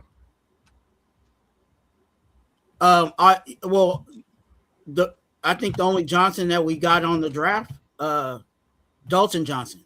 Okay. Because there's a whole bunch of Johnsons on the team, but Trayvon Johnson is the other slotted nickel, or he's supposed to be the nickel corner. Yeah. Oh, you talking about Terrion Johnson or whatever from Buffalo? Yeah. That he's supposed to be the nickel. He was supposed to come in as the nickel, but where's Waldo? Yeah. Anything else on Stooks? And good luck. Hey, the number 6 like Stooks was ranked what number 8? Let me see. No, number 8th position rank, and the number 6 position rank dropped all the way to the 5th round. And a couple of the ones that was before Stooks, they were more like box safeties and run supporters. So this guy fit the scheme that what we're trying to run. And the guys, and a guy that was ranked higher than him dropped all the way. I don't know what the reason is, but what that shows me is in the draft, they don't choose an order of best player available. You can have 2 safeties, and they one of them just won't fit your scheme, so you're going to pass on him. And I think he just was a good scheme fit for us. I know, Blackest, we got new ownership, we got new coaches, but how many times do we do that? And the Raiders know more than us, or you know what I mean? No, I'm saying everybody does this because like the number 17th ranked safety was drafted before a bunch of people, and I'm just saying what they do is they find their person, and then they say, okay, cool, you're going to be a good locker room fit. We like your style versus this guy. This guy might be better, but we like your style because this is more like what we're trying to do. And so they'll pick that guy, and I think that's what this was. And I think that this was a good pick. I think this is one of the picks that's going to hit. I think we won't regret taking him in the 2nd round. That's all I'm saying. Because he seemed like he one of the better cover corners. I mean, safeties. It's potential. Definitely. I mean, they're all potential, but you know what do we have? You know what I'm saying? Like let's be honest. And I think that's, bro. I need to see it to believe it. I'm done with the hopium. I've had enough of it. You know what I'm saying? I'm OD'd off of that shit, bro. I'm good. I'm straight. I'm sober now. I'm sober now. You ain't sober yet. California sober. Yeah, California sober. Hey, we gonna go to, you know what I'm saying, to the next one. You know what I'm saying? You might need some hopium. It just depends on how you feel about this pick. But here we go. You know what I'm saying? First pick overall, you know what I'm saying? Fernando Mendoza, 6'5", 236. You know what I'm saying? How are we feeling about Mendoza? I think everybody knew that this was it was gonna happen. You know what I'm saying? But how are you feeling about you know, what we got with Mendoza? As far as the roster goes, like I said before, I don't think we're ready for him. But I like that we do have the coaching staff and the front office with the right support, and that they know what he's going to need. And I'm team. Go ahead and bench him for as long as we can. Try let him try to learn and pick up as much as he can on the sideline and be a student of the game. Pick up some good habits, hopefully, and I don't know. But I like him. Would I like him to beat out Cousins eventually? I just don't. I don't think. I think if Cousins is winning, you keep Cousins out there. Yeah, whatever. Yeah. If we're winning, who cares? I don't care who's starting. Yeah. Exactly. I'm glad you said that, Afakasi, because I know there's a lot of people out there that are like, I don't care. He needs to be playing by week 8. You know what I'm saying? It's like, no, like if Kirk Cousins is out there, you know what I'm saying, cooking, let him cook, and let Mendoza simmer, because again, we're not playing the short game, we're playing the long game. And I'm glad that this organization seems like they're trying to play the long game. You know what I'm saying? No, let Mendoza take in whatever he can take in, you know what I'm saying, behind the scenes and however they want to, work him in practice and preseason and everything else. And let him grow. Let him grow, because there's levels to this thing. I'm going to say this, and you know, as much as people want to talk about pause and all that stuff, you know what I'm saying? Everybody that wants to say pause every other word, you know what I'm saying? Well, y'all was really excited about Mendoza taking snaps in the hotel room. I wasn't. So you know, there's a reason why he's taking snaps in the hotel room, and we got to be honest with that. Why? Tell me, I'm confused. He's not ready to go. No, that's not why, man. Well, that is true. That's a true statement. That's a true statement, but that ain't the reason. That's not like, no, come on, like the man. Look, no, the dude no, he has talent, but he's working on that because he knows that's where his down suit is. So that's true. Again, if we didn't have Kirk Cousins, right, he still would have been doing that very same thing. He still would start week one. The learning how to do the snap thing, that's probably like a 15% thing to be concerned about, but it can translate to like 50%. You know what I'm saying? Because if you get your steps right and all that stuff, and the run game would be effective. But for him, he only took like 5 snaps in 3 years under center.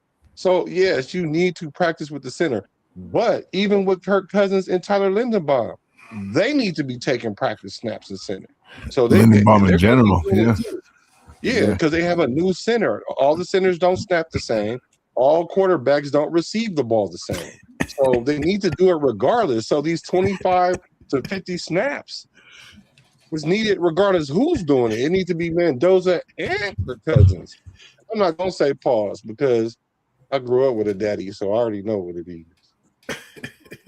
Just to build up on what you were saying, like, I mean, the ultimate best case scenario would be if Kirk Cousins is to be the starter and we're winning, right? I mean, at least we have our young quarterback in the door. I mean, everyone's talking about, we're not ready for him to take over. Okay, well, if we're winning, then if Cousins is still playing and we're winning, and then by the time next year rolls along, you know, he's still winning, or however long we're winning for, that gives us time to be able to address the positions that we feel might need to be addressed to help him be more successful, right?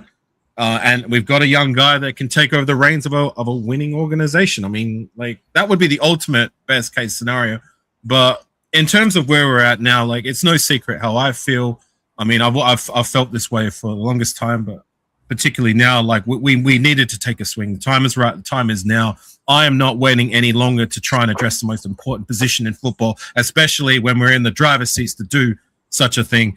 Time and time again, we draft. We're not in position to take somebody who's worthy of a pick, or there's just nobody there, and we just can't find anyone. And I'm tired of it. I'm over it. I'm over this journeyman route that never seems to work out. Every time we try to do it, you know what I'm saying? Just take the damn shot and see where the cards may fall. You know, if it works out, hallelujah. We've got a young guy in the door that could take the reins for the next 6, 7, 10 years. Like, apart from Derek Carr, who else has done that in the last 2.5 decades? You know what I'm saying? You could throw Rich Gannon in there, but like, he was only around for what, 5 years? You know what I'm saying? So, you know, I'm all for it. Let the cards fall where they may. I hope that my endorsement of the pick and the guy is right, and it's not the case of we should have traded the pick down the line. You know what I'm saying? Like, you know. Yeah. You know who I'm the happiest for? I'm happiest for this guy right here, because you're the only person that I heard pre-Mendoza that kept saying, man, we don't never draft a quarterback for a franchise, man, and we don't never do that. We do everything but that. I'm tired of bringing in these quarterbacks from out of left field. I'm tired. You know, out of all the people that was saying that, you're the only one that's happy that we had the opportunity to do it and say, look, this our shot, man. The window don't be opening all the time. We need to do it right now. You know what I'm saying? I'm not waiting any longer. I'm done with waiting. So done with it. Like, grateful girls, as soon as you give them what they want something else. Oh, we should trade back and get no offense to who think that, but we should do this and do that. And I'm like, wait a minute. Y'all act like we're gonna be in this position next year. We don't know that. Because I don't think Kubiak is gonna allow that. I don't care who playing. I take appreciate offense the to the wordplay. statement. No, don't take offense because I wasn't talking to you. You wasn't in my mind when I was thinking it. But I thought about y'all after I said it though, so that's why I cleared it. Like, What do you, hey, what do you mean, y'all? Talking about the people in the YouTube sphere. I'm kidding. I kid. You don't kid. But to your point, Black, I'm tired of the next year. Let's wait till next year. This guy and that guy is going to be available. So we have to bank that we're going to be in a position to be able to take any of these guys. That means we're losing again. You know what I'm saying? We're having to go through so many hypothetical situations to hopefully get these guys who may be available next year, who may be worthy of that pick. Now, fuck that. I'm so done with it. I'm tired of it. For the record, I love this AR. The record. The wait is over. You ain't lying. The wait is over. You ain't lying. We're here. The wait is over. He's already on the roster, but I will say you still gotta wait a little bit because I think that's good. And that's where I'm with. You need to be okay with that. At least we're tried. That's all I'm saying. At least we're trying. If it doesn't work out, I will be disappointed. But at least we took a friggin' shot, right? Yeah. Do y'all think he's better than Cam Ward? We'll see. No, just your opinion. Do you think he's better than Cam Ward coming out of college? College, yeah. All right. So, if you're asking me specifically, to be fair to Cam Ward, I didn't watch Cam Ward play as extensively with as I did with Mendoza. So I can't be saying he's better because that's not fair, right? So okay, you're asking the wrong guy. Yeah, out of college, do you guys think that Mendoza, who's better in your opinion, coming out of college? I didn't like Cam Ward. I don't like his style. I think the traditional quarterback play, I think Mendoza has him, but there is some things that Cam Ward has that I don't think Mendoza has. What? And it's to put the team on his back. Like we haven't really seen. We haven't really seen, and I'm trying to be careful on how I deliver this. We really haven't seen Mendoza put on the cape. He's been consistent.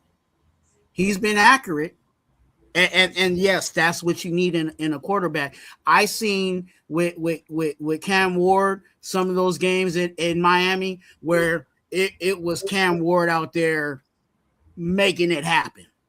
So you wouldn't say that play in the college final last year wasn't putting on the cape? You wouldn't say that comeback victory on the last drive of the game against Penn State? You wouldn't call that putting on the Superman cape? A throw in the back of the end zone? Of making the plays that mattered when they mattered? Right. No, again, I'm saying there's different styles of play, and that, yeah, you drove down the field, you made your completions, you did that. That's awesome. But I'm saying in regards to the style of what Cam Ward does versus what Mendoza does, there's two different. Because again, we've seen, well, I mean, most of us have seen Cam Ward scramble around in the backfield, juking D linemen, and then finding someone down the field. You scrambling right now. Because if I asked you who was better, him or Jackson Dart, you will know the answer, and they don't play the same. Because if I asked you who was better, Cam Ward or Jackson Dart, you would know how to answer that. But they got different styles. It's not about the style. Yeah, sure, he could do things that maybe Mendoza can, but I've seen Mendoza do things that Cam Ward haven't done as well. So how do you just wait or two? That's it. Just to be clear, I'm not got nothing against Mendoza. My whole thing was I don't care who the fucking quarterback was. We don't have our team's not ready. Our old line's not ready. We don't. Okay. That was my thing. So the Cam Ward, comparisons or whoever you want to compare him to. Mendoza's a better quarterback than a lot of these younger quarterbacks, in the fact that he wants to get in this offense so quickly. It's gonna benefit him. But I was just saying, like, Twan, because the comment you made was you haven't seen him put on the Superman cape, and I don't know. I just want to throw out some objectivity to that. I believe that putting on the Superman cape means making the moments that matter when they moment, and I saw that quite a few times from Mendoza. So, just respectfully, I disagree. I'm not knocking that Mendoza doesn't make plays. I think when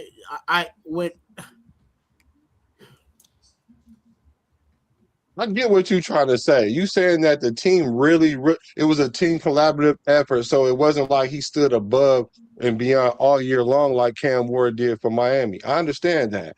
But the thing about it is, he's coming into the same kind of system right now where there is going to be no superstars on it. We're showing you that with our wide receivers right now. There is going to be no one guy. Well, of course, Brock Bowers, but he already him. You know what I'm saying? So that's another. That's like having an extra queen piece for Kubiak. All these other pieces, he knows how to use all of them equally to their strengths and weaknesses. He don't just favor one piece and dominate with that piece. So I think Mendoza is happening to fall at the right place at the right time, and he's going to be able to maximize the potential that he actually has. Because is he more athletic than him? No. But my question was he a better quarterback? And I'm talking about franchise quarterbacks. They both franchise quarterbacks. Now, who would you rather have running your franchise? And I would say Mendoza. Okay. Just an opinion, respectfully. Yeah.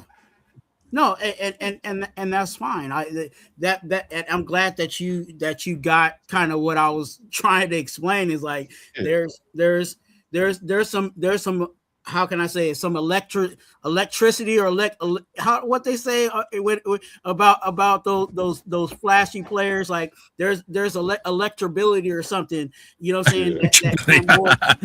that electricity, the electrifying plays, right? You know what I'm saying? Like we've seen a whole lot of that out of Cam Ward, where Mendoza he did his job. He stayed on schedule. The ball went where it needed to go, and they got the results. So system quarterback. There's two ways to skin the cat, right? There's that goes into the conversation of a game changer and a game manager, right? Both of them can win games, but how do you want to win the game? I don't care how we win, as long as we win. I don't care if it's to your point, an electrifying quarterback, or to your point, Nate, a system quarterback. As long as it's someone who can get the damn job done, right? Hey, is Sam Darnold a game manager or a game changer? Manager. Exactly. Boom. That's a dynamite. Game managers win Super Bowls. Game changers don't. That's even a more harder take than what I just said. But show, Cam showed you that.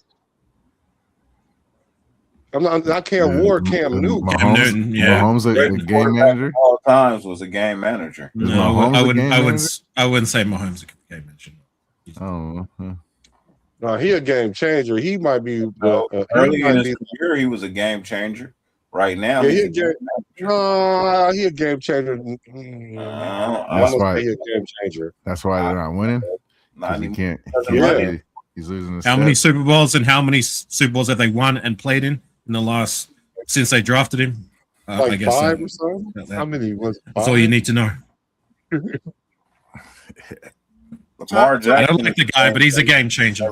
He's a game changer. Well, Brady was not electrifying. He was a manager, a skillful manager, the ultimate game manager. Yeah. Who? Brady. Yeah. Oh yeah, ultimate game manager. Yes. I don't know, man. I'd say game changer being his accuracy and smarts is what changed the game for the Patriots and led to a lot of their success. So no, he's a game manager. His defense, he couldn't mess up, and his defense was going to carry him. You can't disrespect one of the greatest quarterbacks of all time. Like he got first relegate him to a game. I'm sorry. Vinatieri got a bunch of game-winning field goals. Yeah, true. He's not. He managed to win games. He managed to win games. Y'all, the greatest of all, one of the greatest, if not the greatest quarterback of all time is relegated to being a game. No, I'm sorry. I cannot agree with that. But I think this is what this and I've heard this even on other channels, right? Because this is the conversation. This was brought up with Cam Newton on his channel. Shout out to Cam Newton for bringing this into the conversation. Being a game changer or a game manager, it does not make a player more or less. It's just their style in which they handled their job. So Brady was a manager and he won games that way. That's just how the method he won games. Now, when you had someone like let's talk about Cam Newton. Cam Newton, he had to put the whole team on his back. He had to run around the field and you know what I'm saying, pull magic out of his hat to get them to where they were. That's why he was a game changer. And Tom Brady didn't. No, Tom Brady. Come on, we're talking about one of the greatest of all time. Tom Brady just was so good at it, he didn't make mistakes. That's the whole thing about Michael Vick was a game changer. Michael Vick was a game changer. In terms of athleticism and arm talent, I get that, but you can't sit there and tell me Brady's abilities when it comes to his smarts, his decision making, and the way he threw the ball and was able to make plays when it mattered. You cannot sit there and tell me that's not game changing. I mean, he's the greatest of all time. He's having how many Super Bowls?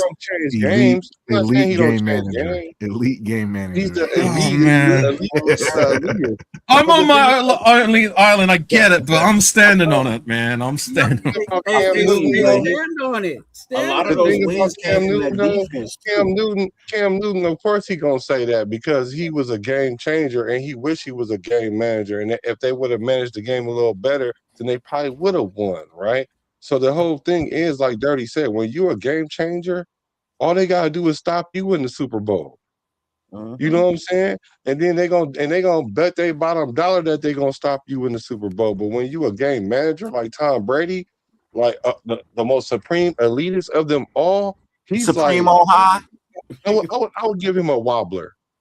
He's a wobbler because he does get into the mode where he just turned into something different. And then you just be like, here come Tom Brady. Tom Brady ain't never had no 80-yard running game. He didn't need to. He didn't need to. He used to throw Edelman and them open all the time, and Gronk and Aaron Hernandez and all them. So he's the most elite game manager of all times. He is, but he is something different too, though. But he did have deflated balls and film and all that. So hey, well, so by that definition, is Peyton Manning also, as you say, a game manager too? Yeah, great. It's a great question. Yeah. So is Peyton Manning, he's up there with him, but not as high as him. He's not a game changer. No. Especially not after he definitely didn't change the game in that Super Bowl he won. Throwing them ducks up there. Two of the greatest quarterbacks of all time. We're talking to relegating to be game managers. You're talking about the snap over the head for a safety. AR. But what you know, what I guess what you might be missing is that a game manager is above a game changer. It's not like the game changer is above the game manager. So if you're at the elite of a game manager, you're going to be the best of all of them. That's really how you level up from being the game changer to a game manager. Well, maybe I should take a dose of some of my own medicine and be like, well, you know what? Neither of those guys are rated, so why do I care, right? You know, people think being a game manager is a slap in the face when it actually is not, bro. It's a compliment. Because there's a lot of quarterbacks out here who can't manage to do shit right. Don't know what they're looking at. You know what I mean? They come out here and they want to rely on they on their talent, you know what I mean? They ain't really learned the game, so they just gonna come out here. They gonna run when they want to run. They gonna throw bad passes and shit, and then they never get past 5 years in the NFL. Maybe 1 or 2 of those years as starters, then 3 years as backup, and then they don't never see the field again. Look at Lamar Jackson. Lamar Jackson is a great player, but he's a fucking game changer. He has never managed to win shit. Why? Because he's not a game manager. He does not manage to come back from losses, big deficits. He doesn't manage to come back. He can't manage to hold on to all his leads. All he can do is change the game with his feet when he gets loose. He don't change the game with his arm. He don't change the game with his mind. Right. The game with his athleticism. And that's limited. Not a game. That's not above a game manager. A game manager knows how to get people in position, knows the right play to call, knows where to throw the ball, knows exactly where people are supposed to be. That's an elite level.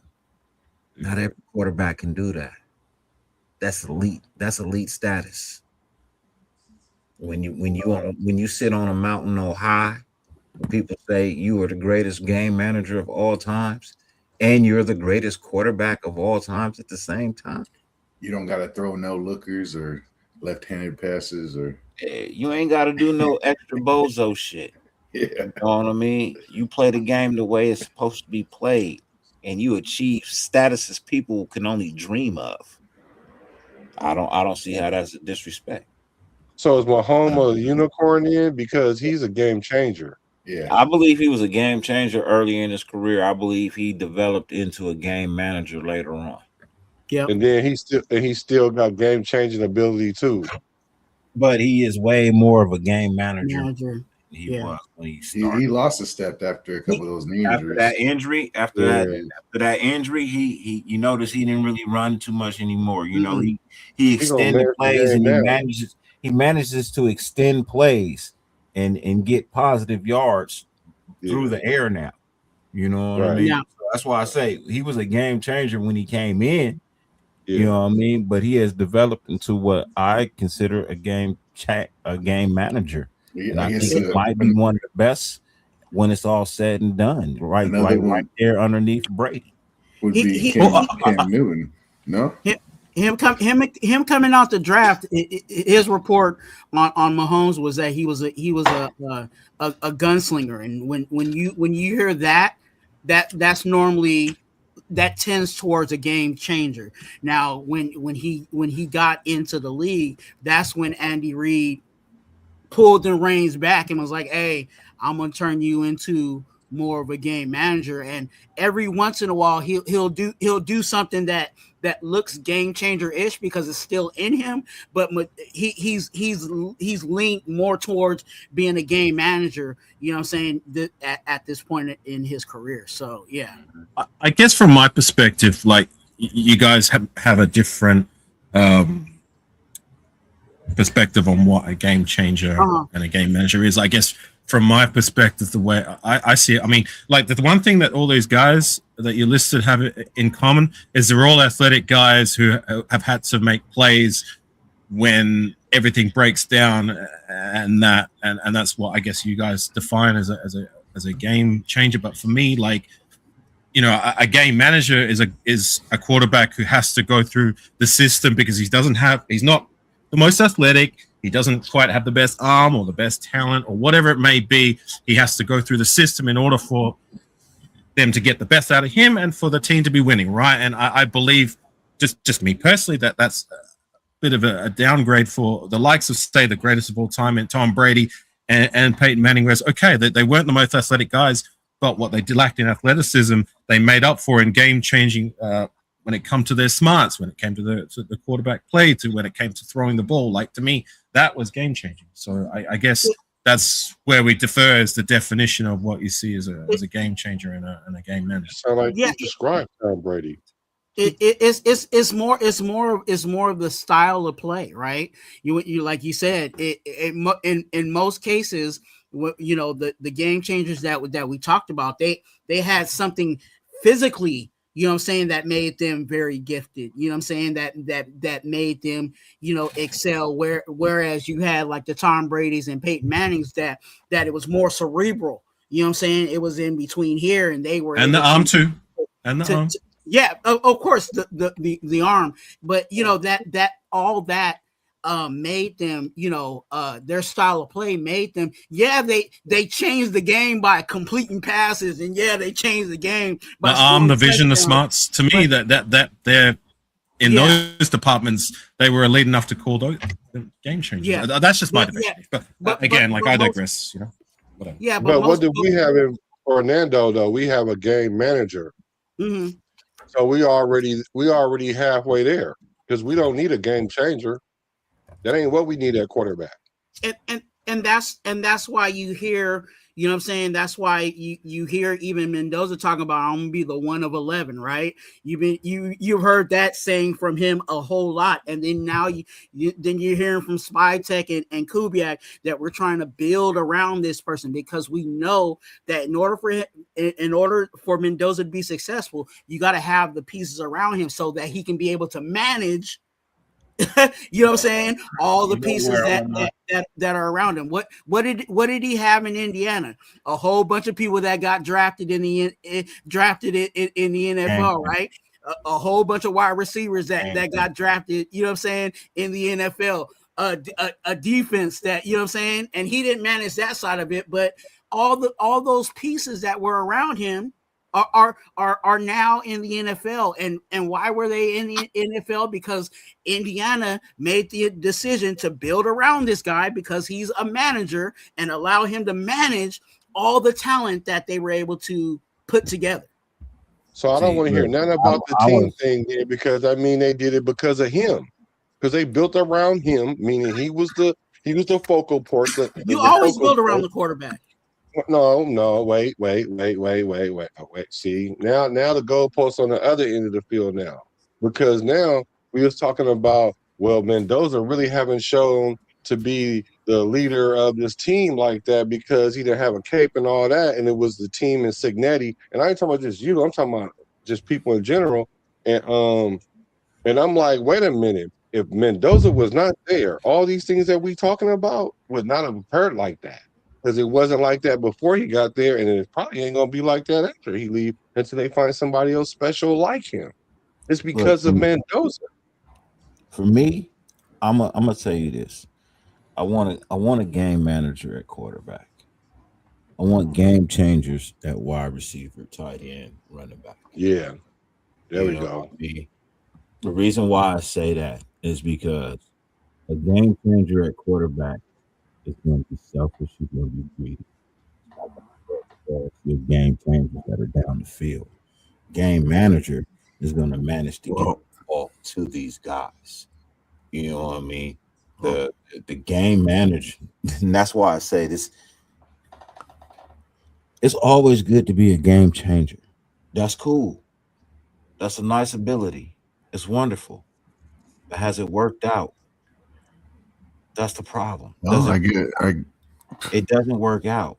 Yeah, you might have a winning season, but are you winning the Super Bowl? You're not technically really winning the Super Bowl. Most of the people that have won the Super Bowl have been game managers. Tom Brady, Trent Dilfer, fucking Flacco, fucking Sam Darnold. What's the backup dude that was in the Eagles? Nick Foles. Nick Foles. Hurts. I didn't even say Hurts is a backup. Hurts is a game manager. He's a game manager. He's a game manager. Yeah. He's not a game changer. To that point, Dirty, how you're saying that you'd want game changers at running back, tight end, and wide receiver position now. I believe you're confident in that we've got two of those covered, but in terms of the third with the wide receivers position, do you believe we have that? I mean, we've got speed to burn, but do you believe we've got guys who can win, even one guy can win the 50-50 balls? Look, AR, those contests. When you got a good game manager, you can create a game changer at wide receiver. Mm-hmm. Wide receivers don't make quarterbacks. Quarterbacks make wide receivers, and Derek Carr proved that. Mm-hmm. And we already got 2 of the 3. When your quarterback is accurate, knows where to throw the ball, knows where to place it, knows how you like to catch it, you have no excuse but to become a star on that team. You have to. Hey, I think there's Naylor could be that guy. You know what I mean? Naylor could be that guy. The wide receiver that we brought in from his school could be that guy. You know, Thornton could take a step. He could take a leap forward. Horton, here's who. Beck could take a leap forward. You know what I mean? Besh could take a leap. Somebody has to take a step forward, right? Somebody has to do it. If your quarterbacks are accurate, I guess that's the problem. We're asking for somebody rather than having faith that somebody's already there. Look, somebody gonna step forward and plant themselves as the number 1 wide receiver. Somebody they're gonna set themselves apart from this room and make themselves the number 1 wide receiver on this team, right? We don't know who it is yet because we feel like everybody behind the 8 ball. But if quarterbacks are anything like what people are saying they are, if you're hoping that you get Kirk Cochains this year and not Kirk Cousins, you know what I mean? Kirk Cousins is the quarterback you saw in Atlanta. Kirk Cochains is the quarterback you saw winning games in Minnesota. Big difference between the two. Kirk won his last 4 games in Atlanta. Huh? Kirk won his last 4 games in Atlanta, and he took teams out the playoff in his last 4 games. Hey, look. I'm gonna hit you with the die hard. Yippee-ki-yay, motherfucker. He was Kirk Cochains right there. I wasn't impressed with Kirk Cousins in Atlanta. I'll be honest, Black. I was not impressed with Kirk Cousins in Atlanta. I like Kirk Cousins from Minnesota. I don't like Kirk Cousins from Atlanta. That's why I said I'd rather get Kirk Cochains and not Kirk Cousins. If I get Kirk Cochains, I'm good. If I get Kirk Cousins, I'll be a little unhappy, brother. But I also believe that when you're a number 1 overall first round pick, you should go out and fight for that motherfucking spot as a starting quarterback. I don't give a shit about what people feel about starting. Let the best man play. If the rookie's better than the guy that you brought in to teach him, well, damn it, you let the rookie play. Whoever blends better with the team, gets more success out of the team, that's who you play. That's who you play. And if he's playing better than him and he's running the team better than him in practice, that Rebel to say he's behind the 8 ball in the NFL. Good luck with that. I'm just saying. Hey, gang, I got to get out of here. That's what I want. Yep. I'm saying. Hey, appreciate you, Picasso. Thanks for having me, Antoine. All right, Appreciate it. Hey, you already know anytime, man. Like, for sure. Everybody in the chat, take care, gang. Let's catch up. I'm gonna write it off. Yeah, I like Kirko with the Commanders too. I'm fine with that. I just don't want the Kirk Cousins I saw in Atlanta. I'm sorry. That went 5-1. Whatever, Black. You went 5-1. How you don't want that? Whatever, Black. He's degrading now. He's getting hurt. He's I'm glad this is all on video because when he come in and start acting up, I don't want to hear shit. I want him to act. I'm with everybody. No, don't pull out no pom poms because I'm gonna be like, look, I'm not y'all was over here nobody, bro. I want everybody literally post a short. Post a short. Tag him. Fuck it. Post a short. Tag him. Oh, post a short. Tag him. I want him to succeed. I'm not saying he's trash. I know you do. I want him to succeed. I want whoever's quarterbacking to succeed. But y'all hedging y'all bets, man. Y'all hedging y'all opinions. Because y'all like, man, if I want to see the best version of him, fuck no. Like we all want to see the best version of every player. Like be a stand on it and be like, you know what? I think he a boy. I don't think he a boy, I think he may be a boy. And then you know what I'm saying. So then that way, when it come into fruition, then you can stand on it. Not be like, well, I did say technically if he was going to be Kirk Chains, then I was going to like it. And I'm going to be like, yeah, we all going to like it. Everybody going to like it. Same people that didn't even want us to get Mendoza. When we start winning with him, they going to be like, Mendoza. And I'm going to be like, you didn't even like Mendoza.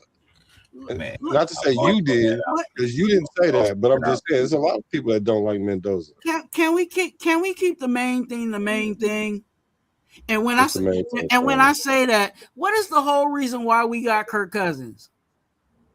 So we can win now. That's why. No. All right. Kirk Cousins is here so that he's holding it down until Mendoza can get it right. Okay, that's what you think, but that ain't what Kubiak said. Does it really matter? Yes, it does matter. Because if we got Kirk Chains or if we got Kirk Cousins. Yes, it matters. A big deal. As long as he holds it down until Mendoza gets it right, whatever. That's a lot. That's too much nervous energy for me because the reason why is this is how Kubiak is. This is his pedigree. We're gonna go from the 32nd team to somewhere in the 20s, upper 20s. And then we're going to be fighting towards the top. Everywhere he's been, that's been the trend. Like, and it doesn't take hella long for him to do it. All right, fellas. Yeah. I'm out. The reason I appreciate y'all. All right, buddy. Yeah, it's almost time. Yeah, I'm almost on my way out too. So we just finish this. Yeah. And I'm gonna be ready too. Just put me in the background so the people that's watching on my channel can continue to watch. Oh no, you good. Yeah. Oh, I should have known. On contraire, Moon Prayer. But the reason why we got Kirk Cousins now is because we can't stay at the bottom. And we got a competent quarterback that he already know. Because had we not had the number one pick, I still see us pulling in Kirk Cousins over a Geno Smith. I even if we didn't have the number one pick to get a quarterback.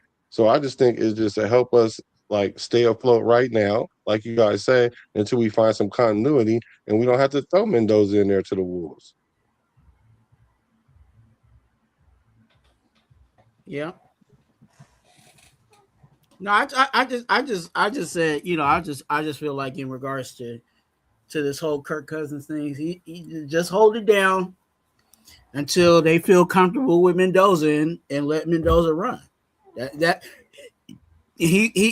Kirk Cousins, no matter what, is the bridge. Whenever that bridge gets connected, for sure.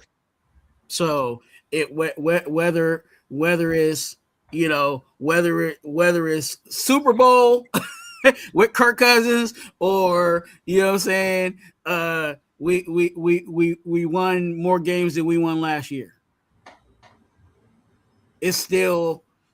Did he hold it down until Mendoza was where the staff felt comfortable with putting him out there, or they felt the team was ready, the pieces around him were ready for Mendoza? Because again, we got question marks with this O-line, right? So I rather have Kirk Chains get beat up than Mendoza get beat up behind this line, because again, no matter what, Mendoza's supposed to be the future. It won't be too long if this whole line don't hold up. Yep. Yeah. So that's it. Hey guys, thank you guys for holding it down. I was not expecting it to be this long, but hey, it was a good conversation all the way through. You know what I'm saying? Hey, I'm here for a good time, not for a long time. Hey, Nate, what you got? What you got for we get out of here, man? For us, Just Win Baby podcast. You know where to find me every Friday night.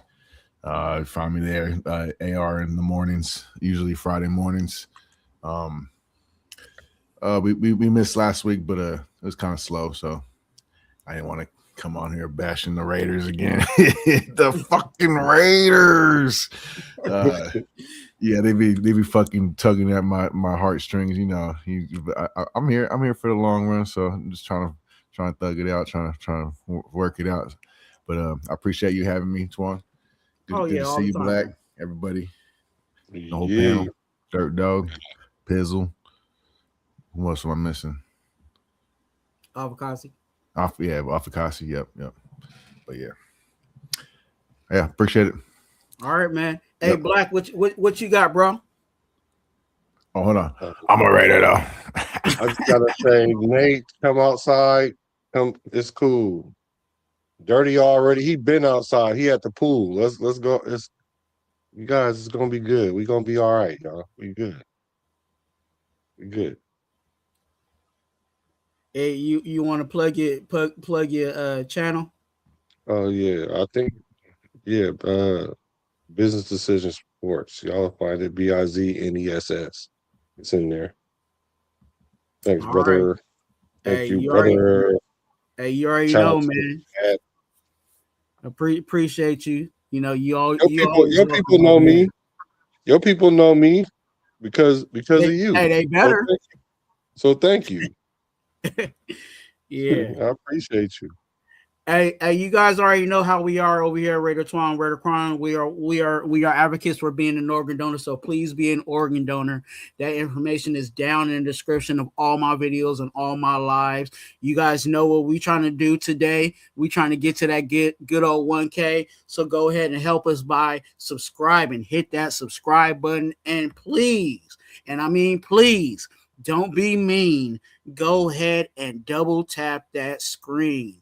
And you guys know how I close out every video, and I gotta do it, you know what I'm saying, this time. You guys already know what I'm about to say, and I do mean it. You're a blessing. Be a blessing to someone else. And let's go, Raiders. What up, love?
Is the will to win.